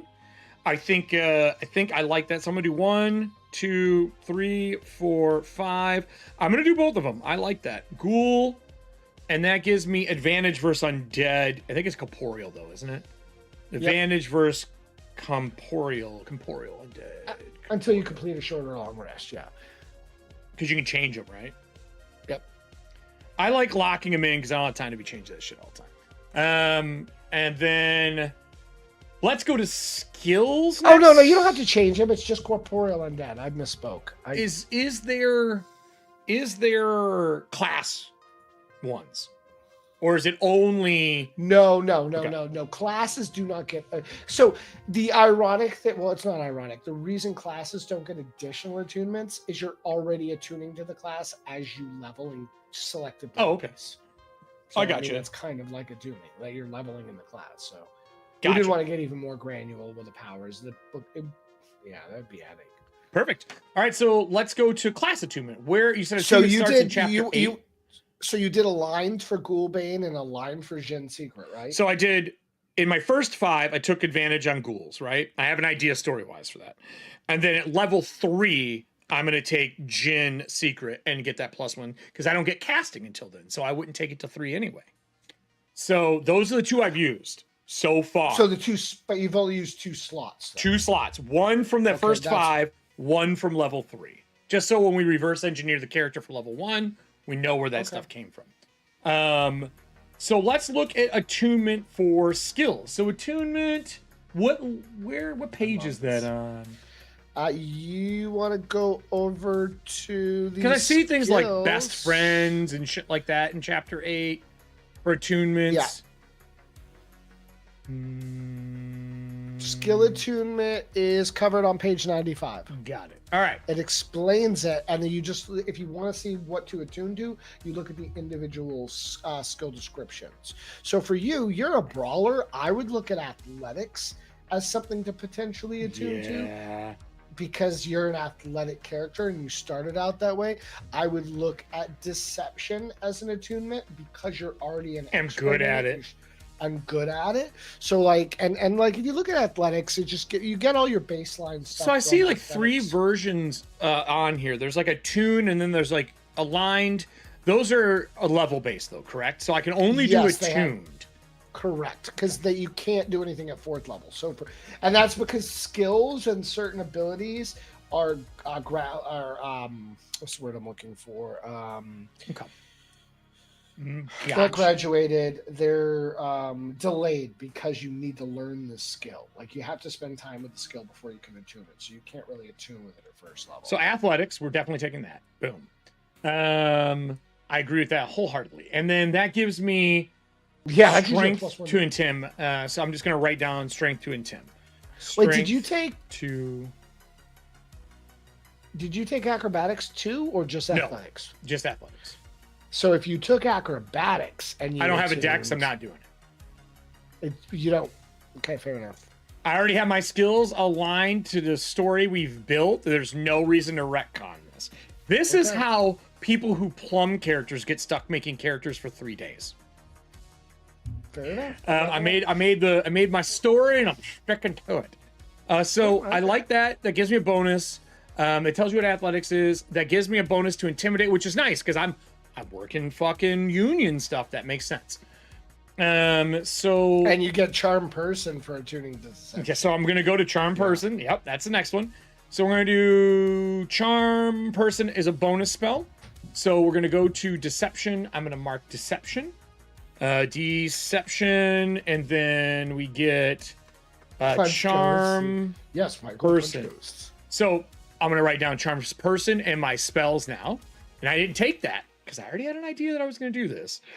Okay. Charm person. I did my research last night. Charm person, and this is from Attune. All right, so we got that. So that's 2. So I'm gonna mark down that we've done 1 and 2. Those are good. We have 2 more for our first 5. Focus is what I'm also thinking about. Because I want to be able to focus when I'm like in it. And I like what it does. Character attunes with the focus skill may select another class skill, spell, weapon, I'll be right back. or similar ability. Yep, similar ability with which they are trained. Whenever they are performing, I'll just go to solo. You don't turn it off. Okay. Whenever they are performing this skill or activity, they may opt to make a focus skill check as a reaction against DC 11. If they succeed, they ignore the damage and continue the activity as normal. We are definitely going to do focus. I think that makes the most sense for the character. So let's write down focus here. Focus. Attuned, right? We want this. And this is level, whenever they are damage performing, DC 11. So once per short, too. That's the only thing we got to pray. Focus. Once per short. Reaction. DC 11. And that allows us to ignore damage. Dope. That gives us that one. So now we've done 1, 2, 3. We did 1, and then we did these 3. So we have 1 more that we can take here, and then at 2nd level, we'll have to pick another one. So I like all these. I like all of this stuff. I want to look at our character sheet. What other skills? What other skills are we good at? I think I want street. Let's see what attunement and fucking street does. I think attunement and street would be a nice one because I grew up there. Our background is on that. What is attunement street? A character who attunes with the survival class skill. Why does it say? Oh, I'm on the wrong one. I'm a dumb shit. Oh, I get danger sense. So a character who attunes with a street class doubles their class skill bonus on street skill checks to avoid violence. So this is talking it out before beating ass. So if I could drive anything home on Bloodlines, don't fight if you don't have to. Do a risk assessment. Literally, like, one of the things I wanted to drive in from like what I learned from my degree and learned from years in the military and living overseas in the Middle East is you don't jump into shit needlessly. You do a risk assessment. And if you can walk away from a situation without throwing hands or showing the smoke, even better, do that. Like, 9 out of 10 times people are getting into the shit because they're just being egocentric or they're not thinking things through. So if I could drive anything home from an RPG, it's like you don't need to fight needlessly for XP. So walk away, do the risk assessment, and go, you know what? Ours was definitely, there's 3 Ds in bodyguard work, which is diffuse, dissuade, and dissolve, or the things that you're trying to do instead of getting into combat. And also paperwork sucks. So so I get, you might be wrong, to and then your lawyer gets involved. Double their class skill bonus to dissolve. So I'm just gonna put street, double class. It's a class bonus. Avoid violence. Which is like getting a free expertise, really. So when you're doubling that class skill bonus, you're essentially just getting expertise, right? That's all that is. So I'm going to abbreviate that as CB, for class bonus to avoid violence. Okay, so we have 1 through 5 done. The only thing we have left is our level 2, which we were still a brawler at level 2. And I feel like that's when we hit our age a little bit. We've learned, maybe actually that's probably when we took street. Because you got to think, we've been through, we're like, look, dude, we don't have to fight this out every time. So earlier in our career, what else we did? Survival would be nice, but I don't have survival. I'm not really into that. Religion, performance came later. What was the lore we got as a brawler? It was lore... the church and no, that's Secret later World for the church. Secret World. No, the other one. Secret World, yeah. Secret World. I think that's when we started learning things. So maybe, is there a good lore bonus for attunement? So a character who attunes with the lore class skill doubles their class skill bonus, again, expertise, when making skill checks about subjects that they have selected. And since I've been learning about the Secret World and stuff, that probably makes a lot of sense for why I dipped into magic later on. So, how you got those really lucrative job offers, right? Yes, yeah, or in stenography, or they also got me fired from politics. I mean, like, that's the thing. Like, when you think about the Secret World, it's like the concept there is people disappear all the time. Like, I know you and I have talked about this. One of the most sobering facts that I learned building this. Nope, he froze on us, everybody. Disappear from America, or it's either America or worldwide every year, and there's like a list of unsolved cases. Like it's and it might be in America. We'll double check it later, but like it was a stupid amount. That's astounding. And it's just like, when I think of where I live, that's if my city disappeared twice a year. Like everybody in it. Now, when you look at the population, obviously, like the maths correctly. But it's still like astounding to think that 2 cities of people disappear every year and are probably born as well. Like, so it's just wild. So like, I could see somebody getting involved in the crime or like, you know, a cult or something like that and completely just disappearing. Like one day they're working their 9 to 5, the next day no one knows who they are, and they show up like 20 years later in this as like this, you know. I mean, that's the reason that people have been like, time travel, is it real? And those are the reasons that people always say that shit. Yeah, because they see images like, well, there's so much genetic material in the pool, right? Like, so you're gonna look like other people sometimes. Right. Yeah. Oh, yeah. I mean, there's thousands of ways. We're not as unique as we like to think. No, fuck no. Although there's only 4 Frank houses left in the world. That you know of. There's some Indian Frank house you've never met who's like, I mean, sure, but genetically there's not. Yeah. So where was that at? I forgot to put down my legacy thing. That was right above background. So let me quickly That was wrong add side that. of the track. That was wrong side of the track. Yep, I just want to make sure I add it with a page number. So where does your legacy go on the sheet? Again, I would put it under backstory. Okay, so I'm going to put politician here. And I'm going to put union. Just because currently that's the story we're using. And I'm going to put wrong side of the tracks. And I'm just going to put legacy. Yeah, I feel like once we hit 7th edition, this game, it's going to be so clean. I mean, this is just a character sheet. I know, yeah, text I know. changes. Really, it's not that bad. Yeah. No, I know. I beat myself up more than I should. I've redone so many character sheets. Don't worry. Yeah. So we've done our background now. We are now on to 5. Well, we skipped 5. We probably should have done that. I did our Attunement at 6. That is my fault. So, Jay, do you want to draw my Arcana? Well, I do want to eat dinner at some point, and I know we're at 7 o'clock. Yeah. I probably do want to Let's draw it, baby. Let's draw it. Here, I'm going to move a keyboard because I want to shuffle and do this the right way. And I also don't want to hit this boom. Yeah, that's still going to happen. Mic like a boxer on somebody's face. I have you on your own screen right now. So it's just you. You just draw my sacrifice. I mean, So I'm going to do what I do for everybody. I'm going to shuffle between 3 and 7 times, a minimum of 3 times. And I'm not going to kid, dude, Arcana might be one of my most favorite parts of this game because the cards that pop up for characters. And it's always the weirdest thing because I'll turn around and like we played our Halloween game and the first card my table draws is the devil. That's Halloween. It just helps set tone, man. The second card they draw for the encounter when they meet the old woman by the field is the witch. Like the look on my players' faces when these 2 cards back to back, the devil and then the witch came up. My players are like, "Whoa, are you?" And I'm not forcing these cards. I'm not doing anything. Like I'm not doing any Sharky shit. Right. Like it's literally just like, nope, them's the cards.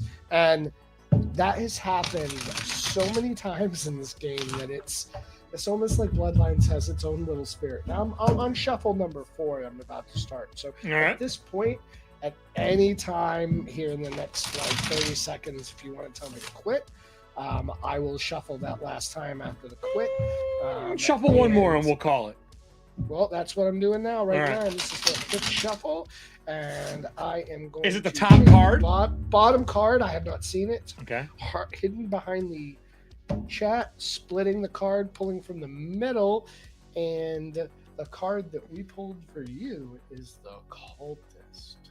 Ooh, so how does that work? What do we get with the Occultist? So with the Occultist, go to chapter 1.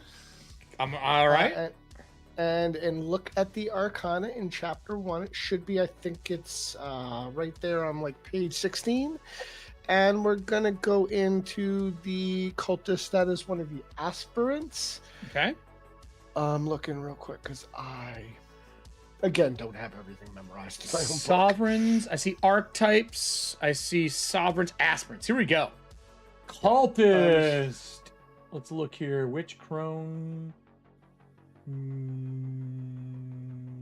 I do not see. Oh, here it is. Cultist. Characters make pierce the veil checks at disadvantage? Yes. So that is the global effect.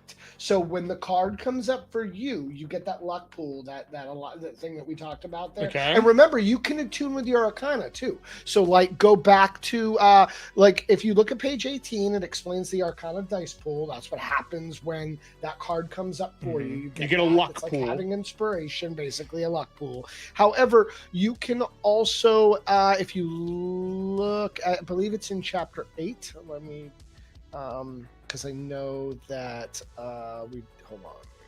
Where does I'm trying to find where the Arcana goes on my sheet. Page 1. Up at the top. Honorifics, pronouns, titles, class, perception, dark vision, Arcana. Oh, here we go. There it is. Cultist, baby. And if you look at the sidebar on page 207, Okay. that also explains what attuning to your Arcana looks like. So let me put this down. I want to put the disadvantage. I'm gonna go and put it. Man, I think I want to put that. Keep in mind that is the global effect. So Right. that affects everybody at the table, including foes. That's everybody at the table. And now, would that not take effect on everybody if I didn't have it? No, that happens regardless of whether you have it or not. Okay. That is the global effect when that card comes up. So I whether just you are want attuned to it or Cultist.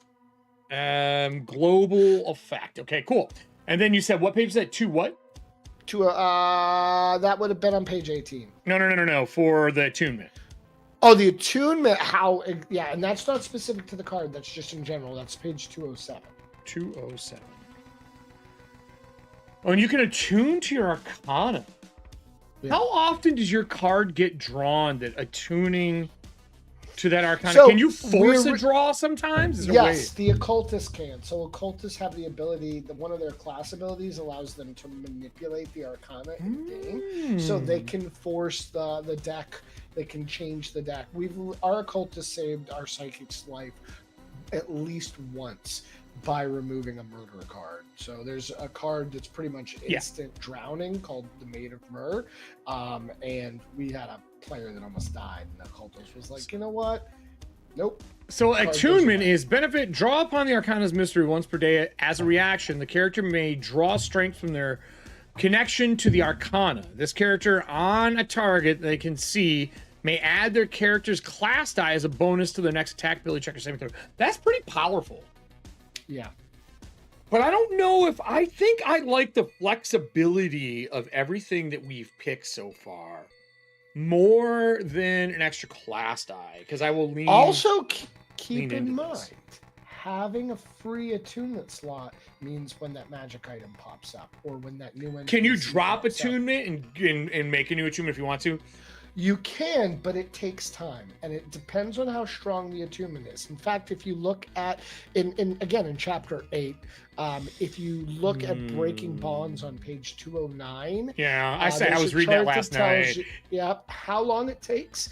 So the stronger your attunement is, the longer it takes to break. I mean, I could drop the lore one and leave it open, but I think I gain another attunement later, and I would rather have all my attunements assigned now. And then you gain your next one at what level? 5? Yeah, well, it's every level. You got one slot. Okay, so I'll save my next level. I am fine with this. So I have Cultist is my thing, which kind of makes sense if you think about my guy's road that he's went down. I mean, politics is also a cult. It is. There's a lot of people in a cult right now. So now I can fill these out. So I don't have any other bonuses anywhere, but do I get class bonuses? I get class bonuses to anything that I am in. So this would be a 0, but my strength then becomes a 3. So 0, 0, 0. I gotta switch over. And then this becomes a 3, 4, 5, 6, 7 for deception. 0. This becomes a 3. And this is 2, 2, 0. And then this becomes a 2, 0, 1, 0, 2. And then this becomes a 5. And then this is 3, 3, 2. And that's 2 all around for those other ones as well, which is good. This becomes a 4, 2, 0, 0. Done. Yeah, when I get done with this sheet, the idea is that I'll have that once you put the class that's fine. skill bonus in there. But I just want it there for me looking through. Yeah. But now, did my class skill bonus go up at all at level 3, or does it not change till 4? It changes at level 4. You stay in a D4 the first 3 levels. And then it goes to a D6 next, and that bumps this to a 3 then, right? Yep. And so then it's basically mimicking proficiency, but for only... Yes. But it gives flavor. It's very close, but it also gives the player the option to roll a die, which if you look at the DMG and the old 2014 DMG, I don't know about the new one. I don't get the Hasbro stuff anymore, but if you look at the old one, that's exactly what it did. It said they said there was a rule you could run a class. They didn't call it a class die. They called it something else. I forget, but basically let you do the same exact thing. So my only other questions to wrap this up is, one, what is my experience at as a total at level 3? There's no numerical values, so just put 0. So what is experience there for? Is that for... So that's a drawdown from their old 5e, and in case people want to use experience still. In case So if your GM is a hardcore 5e person, sure. and they're going to get in there and they're going to give XP, because some players love that. I like when the levels aren't the same in a class. To be honest, I love it. So is there any auras or oddities that I need to fill out? Your aura you should absolutely fill out. So what would it be if I cross between those two? Is there a color for boxer? I'm thinking like flaming. Like I see the aura kind of like. Have you ever seen Ippo the Fighting Spirit? No. Okay, hold on here. Like let's Ippo the Fighting.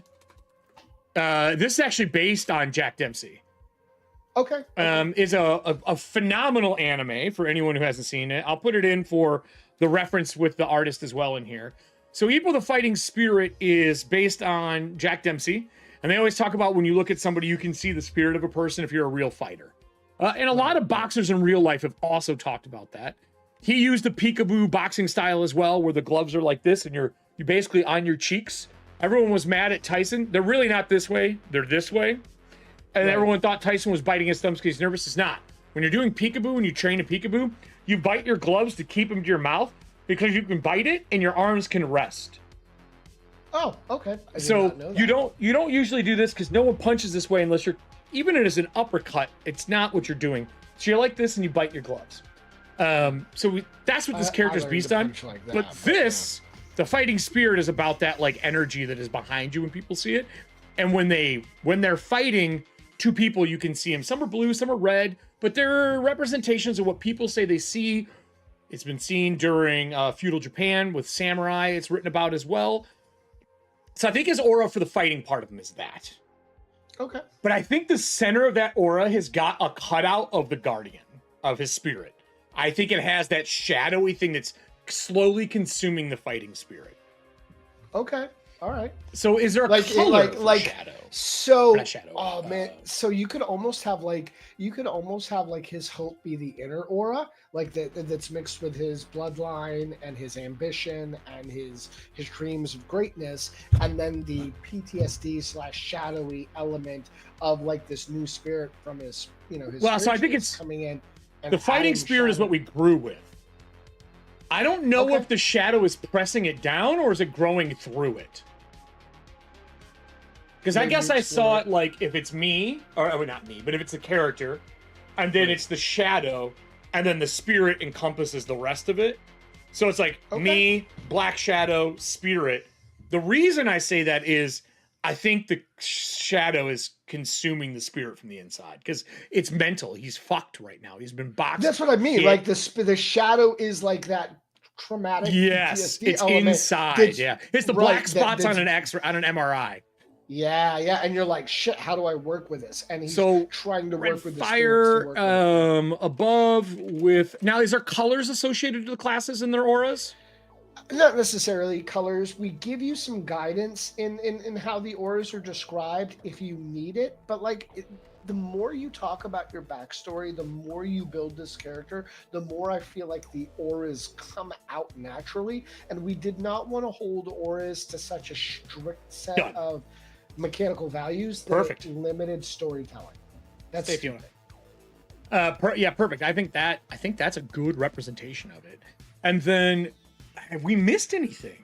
My class dies these are an option, right?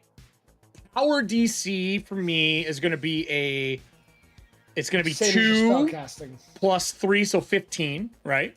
Or no, is it 9 to start? 7 to start. It's under spiritualist. If you look, it'll tell you exactly what your should be. But I also have some for brawler. So do you pick the highest of the 2? I would, yeah, because it's going to be of your better 2. So is the base, just so I can teach people the mechanic, it's 7, right? Always. Correct. Plus my class dice, so 7, 8, 9. Plus my highest stat, which is 3. Correct. So 12. So 12.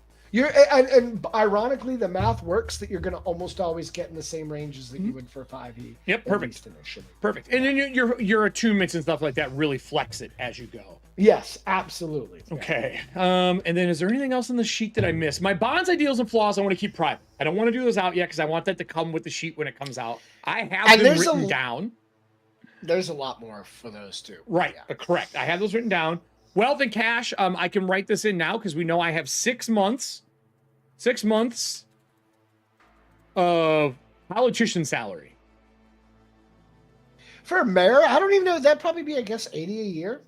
80 to 120, depending on what city you're in. Chicago's mayor, I think, is 190 right now, or 180 or something like that. So yeah, I could. Well, I mean, probably not the mayor of Chicago, but for a small city, but I think I'm a union rep. I think we're going union rep. I have an idea.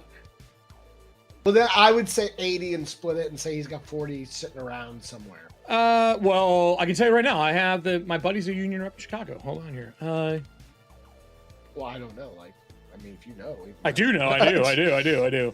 It is 80 to 90,000. Let's say I got fired right away, so it's 80. I have 6 months of that, so 40K. 40. Yep. All right. And then allies and organizations. I'm gonna note this: illegal, gambling, and what is it called? The people who front the money for politicians. There's a name. PACs, like PACs. super PACs. Super PAC. Yeah. That wouldn't be just an old PAC. Is it PACK? Yeah, it's PAC, I think. PAC. PAC. And PAC for, I think I might go with Detroit. I'm from Detroit. I don't like Detroit. Because I think it's what? Political something contribution. Do we have, are any of your characters from Milwaukee? I don't think so. Fuck it. MKE it is. Because there's a good union out here. There's union stuff out here. Oh, absolutely. Yeah. There's steelworker unions. There's there's beer unions. There's a bunch of unions. It's gonna be the tavern union. Tavern union. It's not the tavern union, it's the tavern league. That's what it is. The tavern league is done. Dude, I don't know if you know about them. They are fucking wild, man. I've heard some stories. So no, I don't have any rituals. Hit on me. I don't have any rituals, I don't have any clues. My languages, I don't have any bonus ones, so I'm gonna say I speak English. Yeah. And I don't know any other one. Yeah. Here's a crazy idea. Lots of people only speak 1 or 2 languages. Yeah, and I have been punched in the head, but don't worry, everybody. I have a spell for that. So, so I think I have everything in here. I did attune to these 2. I'm going to mark those. And then I think that's it. All right. So now that I've made a character of this, I think I can make a character in 45 minutes. Yeah. If you're not talking to it, if you're not discussing it. Yeah. I think 45 minutes I'm done. Yeah. You could easily do this. Like 5e is a simple, fast character. Bloodlines could be, but I'll tell you what, we did add a bunch of options, and the attunement opportunities slow down the process. So like you get extra granular choices, but the cost or trade-off is it takes a little longer to build a character. But so ready? I have a whole bunch of fun stuff for the audience now. So I'm going to go back to just us, not the character sheet. I have a bunch of fun things to close us out for the day here. Let me pull up this. And look at Steven in the chat with defining PAC. It's Political Action Committee. So I knew what it was. I couldn't remember if there was I didn't know if it was committee in another letter afterwards. I couldn't remember what it was. I thought it was contributor or contribution. Yeah, Yeah, that is what I was thinking. But all right, so let's go back to us. I'm gonna go to, let's go to, I'm trying to go which one I want to use. We'll do this one. So I have some ideas. I went through earlier. He's 55, so this is for the artist, right? They're 55 years old. I think they are steel, salt, and pepper, like more in the dark gray tone than white. So wait, like, are you saying our white beards are playing into this? No, I want like dark gray, and I think he dyes his beard still. Okay. And there's a reason for it. So he dyes his beard still. I think he's got... Boy, eye color. I don't want to do like the split eye or anything like that. I don't want a milky eye for him because I think he's kind of got like a fucked up ear. I think I'm gonna go with. Oh, does he have one of those big bulges on his the ear? cauliflower like that? ear? No. The cauliflower ear? No, Oh. he's missing the bottom half. Yeah. So I'm gonna go green. I'm gonna go jade green. Okay. That's you're Jin Bond, not Dragon, but yeah. Yeah, I'm Jin. Jade green. And then let's talk about Arcana. So this guy is covered in tattoos. And I don't mean covered like it makes sense. There's like full sleeves and stuff, but I think anytime he won a fight, he went and got a new tattoo. And that tattoo is the color of the iris of the person he beat. So he has eyes that go down his arm for every person he's beat. So he has like this, the shape of the eye and the color. Is it a fair fight or everyone? Who gives a fuck? So he's got an arm of tattooed eyes of just now. Are they normal eyes or are they black eyes? Well, hold on. They're normal eyes. They're normal eyes. Okay. Eyes and color of the person they defeated. And secretly, if he through that fight or something illegal was involved in it, something weird, the pupils on him are a slit instead of a circle. And it denotes that he is dealing with like the group that is teaching about what's going on right now. So goat eyes. You got it. Okay. So goat eyes for losses or cheating. All right, for cheating. Cheating. I'll just say cheating. So we'll fill a few of those out, right? It doesn't matter. Just so there's some variety in what it looks like. I love that he's not infernal blooded. No, like you're basically going Baphomet. Because he doesn't know. He doesn't know what he was dealing with when he was younger. He was learning. Yeah, he doesn't know. That's the thing too. Yeah, like one of the beautiful things about role playing is like if you play to if outside of the mechanical envelope, like obviously if you're in fantasy, you know you're a wizard, you're a fighter, but like in the modern space, that is a much more nebulous kind of space because you could be an occultist or a spiritualist. You could end up being a witch. You don't know. Like you just know you're experiencing weirdness. Yup. You may not be able to fully explain right away. And I think he's profound. He is 6 foot even, which kind of matches the script, the current sketch. The sketch. 6 foot even, 55, good build on him. Work blew up his life. That's what fucking ruined everything. Work and AI. He doesn't even blame AI. I think what he did and said was like, well, this job doesn't work anymore. I got to do something else. I think currently he's looking to get back into politics and at a high level. Picking the right team. I think he's like, fuck this. I don't need to be union. I could be X. And he's going back into something else and he's campaigning to do that on the side. Because it's easy to go to bars and physically go there and drink away the things he can't remember and literally work for the tavern and try to get in at a high level. I think he right now is trying to find a retirement plan. And that retirement plan could be real money or something else. So, and do you want to loop that back into that's how he gets pulled into stenography? And well, I think he's done. He's doing that still part. I think he does like 20 hours a week right now between court and Captel, but he's really working in the union right now, trying his best to get in at a high level. He's like, fuck this. I'm going to do this, but I want to be in politics now because you can't, I'm not going to type forever and have any form of fucking retirement. I'm going to run out of money. I got 40K in this day and age. That's a year if you live light. If you're lucky. Right. You're living with someone else, which gets me to the next part. He has a sister. He has a wife. They're divorced recently. And he's stuck at that home still with his wife. Oh my God. Because he's trying to find a way out. Yeah. And his sister won't let him in because his sister's like, I love you, but I know all the fucking shit you've done. It's like, we are close, but I am not letting you be in my house and do the shit you're doing. I don't need a fucking cult idol in a goddamn bedroom with my 3-year-old.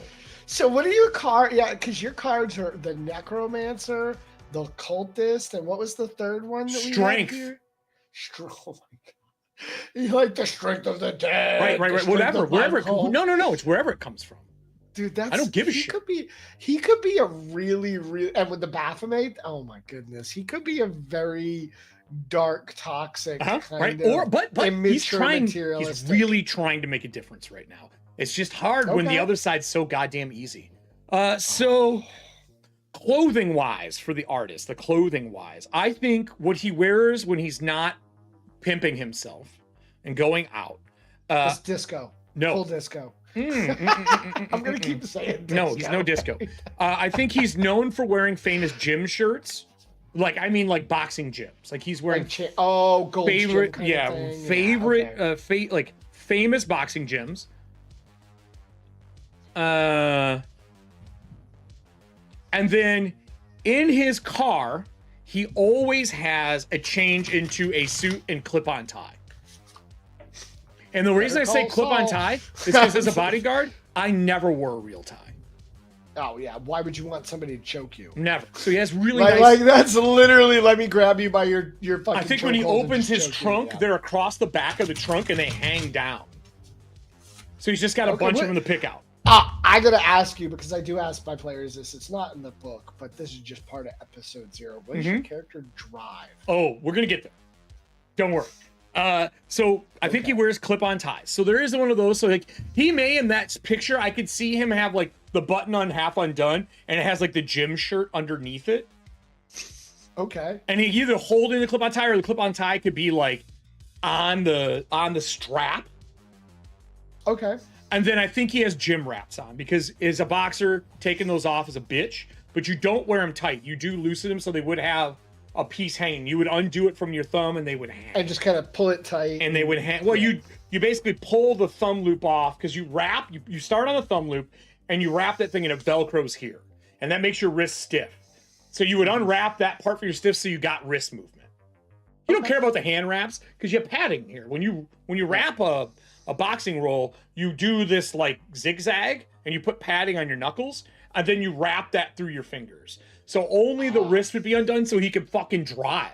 You can't drive. Okay. Like it's so stiff, you can't really bend your wrist. Did he take drive as a skill or no? No. Okay. I don't combat drive yet. I'm not good at that Okay. shit. He's used to somebody else driving while he's doing work, right? And as for the aura, it's one inside the other. They're not divided. Okay. It is a fiery aura and then a black, like silhouette of the other person's taller than him in it. Because I was looking at the art that came through. So, car-wise, I have 2. But there is a really old car that is a tank of a car. My father owned this car growing up. Have you ever seen the old Mark 7s? No, I can't say that I have. So there was a special edition, and it was called the Captain's Edition. Okay. And what Mark 7? Who makes it? Chrysler or? Who? They're Lincolns. It was an 87. So there's a Captain's Edition. And the inside is that fucking Captain Blue interior. They look like a union member's car. Here. But they're not. Oh my God, that looks like that looks like you'd have a phone that's like one of the first cell phones. They had a phone in them. Yeah, that's those were later. So they had power everything. They had the light up dash. I have the one that has the fins on the wheel wells because there was fins right behind, and it's got the Captain Blue interior, which is so stupid because it's a fucking car. Is it going to be white like this? It's white. It's fucking, Arctic white. But the inside, the best part is there is like Captain accoutrement everywhere inside these things. And the reason, this is a secret, the reason people are buying these is because they couldn't afford a fucking boat. And it is a land boat. Because it's a big metal land boat. And it has like all the filigree and the laurels that you would get. Captains in the rope, nautical. There's an anchor on the steering wheel. I'm not kidding. This is what they look like when you bought them. Sorry, I'm leaning as I look at this and I realize I'm probably coming out of frame, but I'm looking at the interior of this car and it definitely gives 1980s like so good. It's too much leather. So let me pull this up for the audience because I feel like you need to see this before we close out today.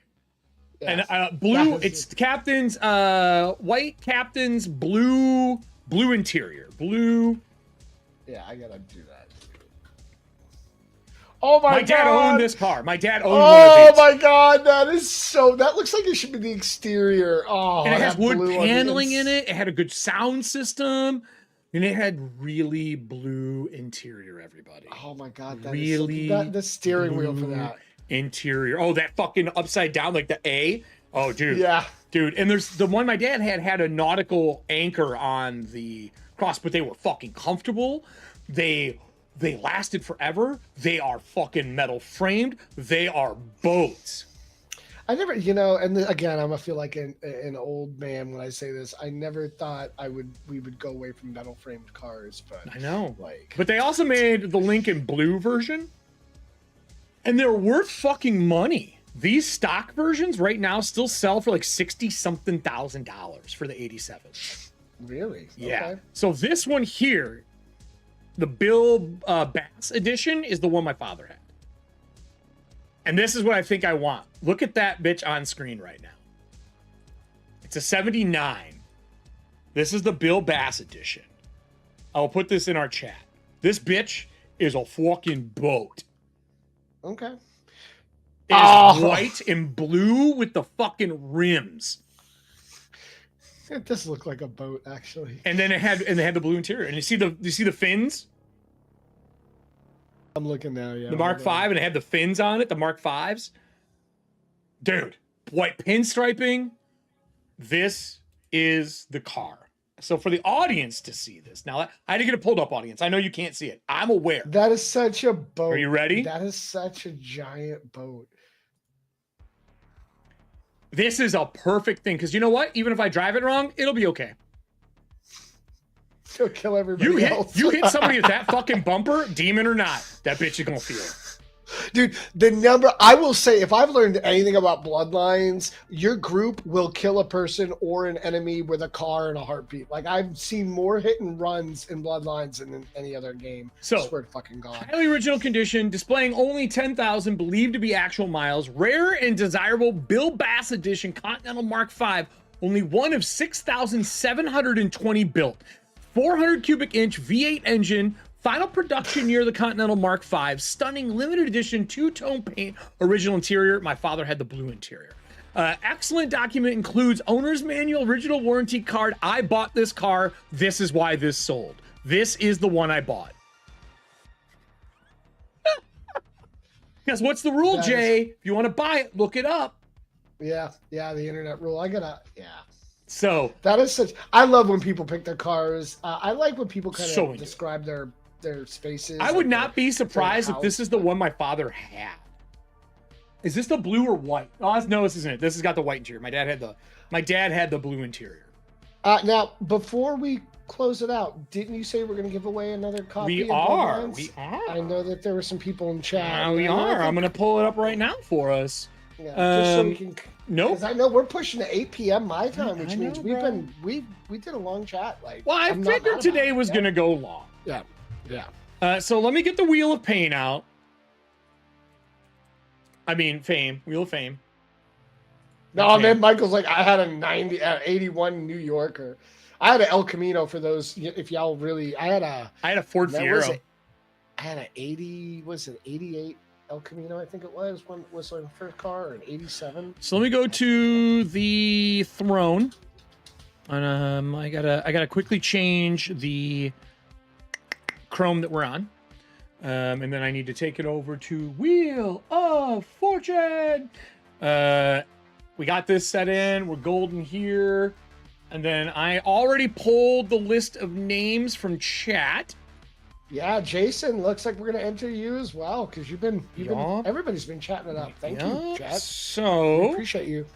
Where is my? Here it is. I had to find my thing.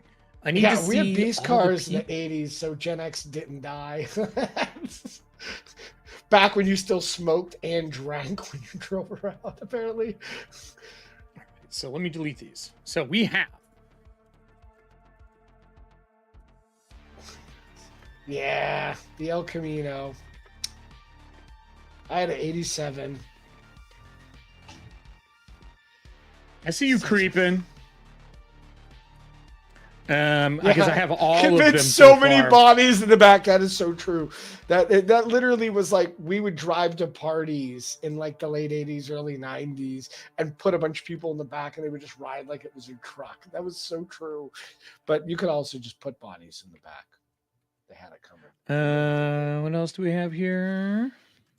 Allie was in here. Hi, Allie. I didn't know you were in here. I don't know where you went. Was she stealthing? She was stealthing.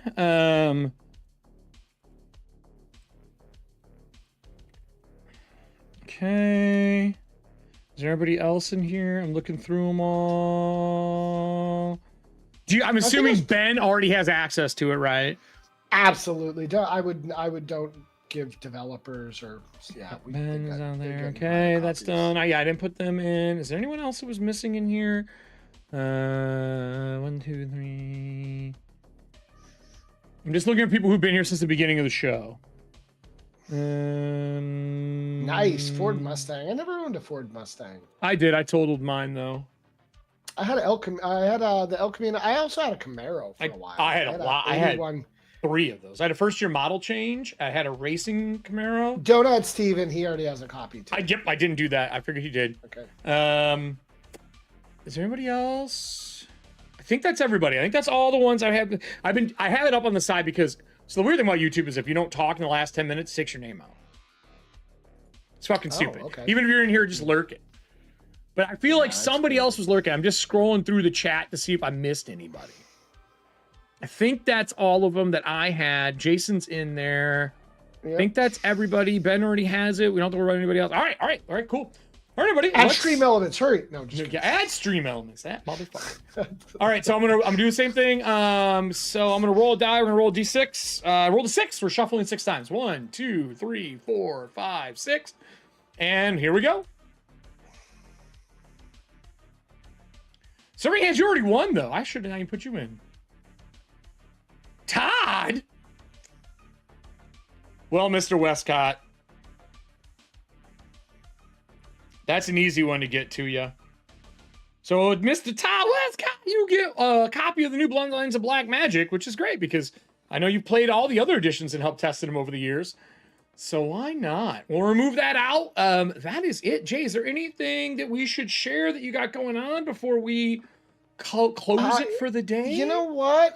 It's been a long chat, so I'm sure we're gonna do some more of these. I know we talked about maybe even running some Bloodlines on stream, so that if we're making characters, we can talk about it. But I think for today's chat, probably good. Before I float away. Good before you float away. All right. Yeah, I gotta walk Fee and go immediately into a meeting. Everybody. So stay in the wings for a second. We'll chat in the background. Wave bye, Jay. Look, he knows how to do it.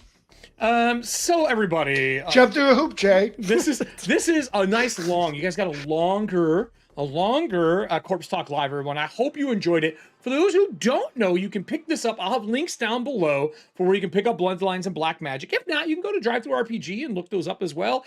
Jay, do you sell them on StormBunny as well? Can they buy them straight from StormBunny? Okay, so it'll be up this week on StormBunny, but wherever you pick up your stuff, you're going to be able to get it right now. Remember, this is the new edition, so make sure you get the right one with the right cover and everything that's involved. But that is it for me today. There's a good chance I'll be back tomorrow to give us a little bit of co-op dark for the group, but we're going to see how long my night goes today. That's it for me, everybody. As always, stay fucking rotten.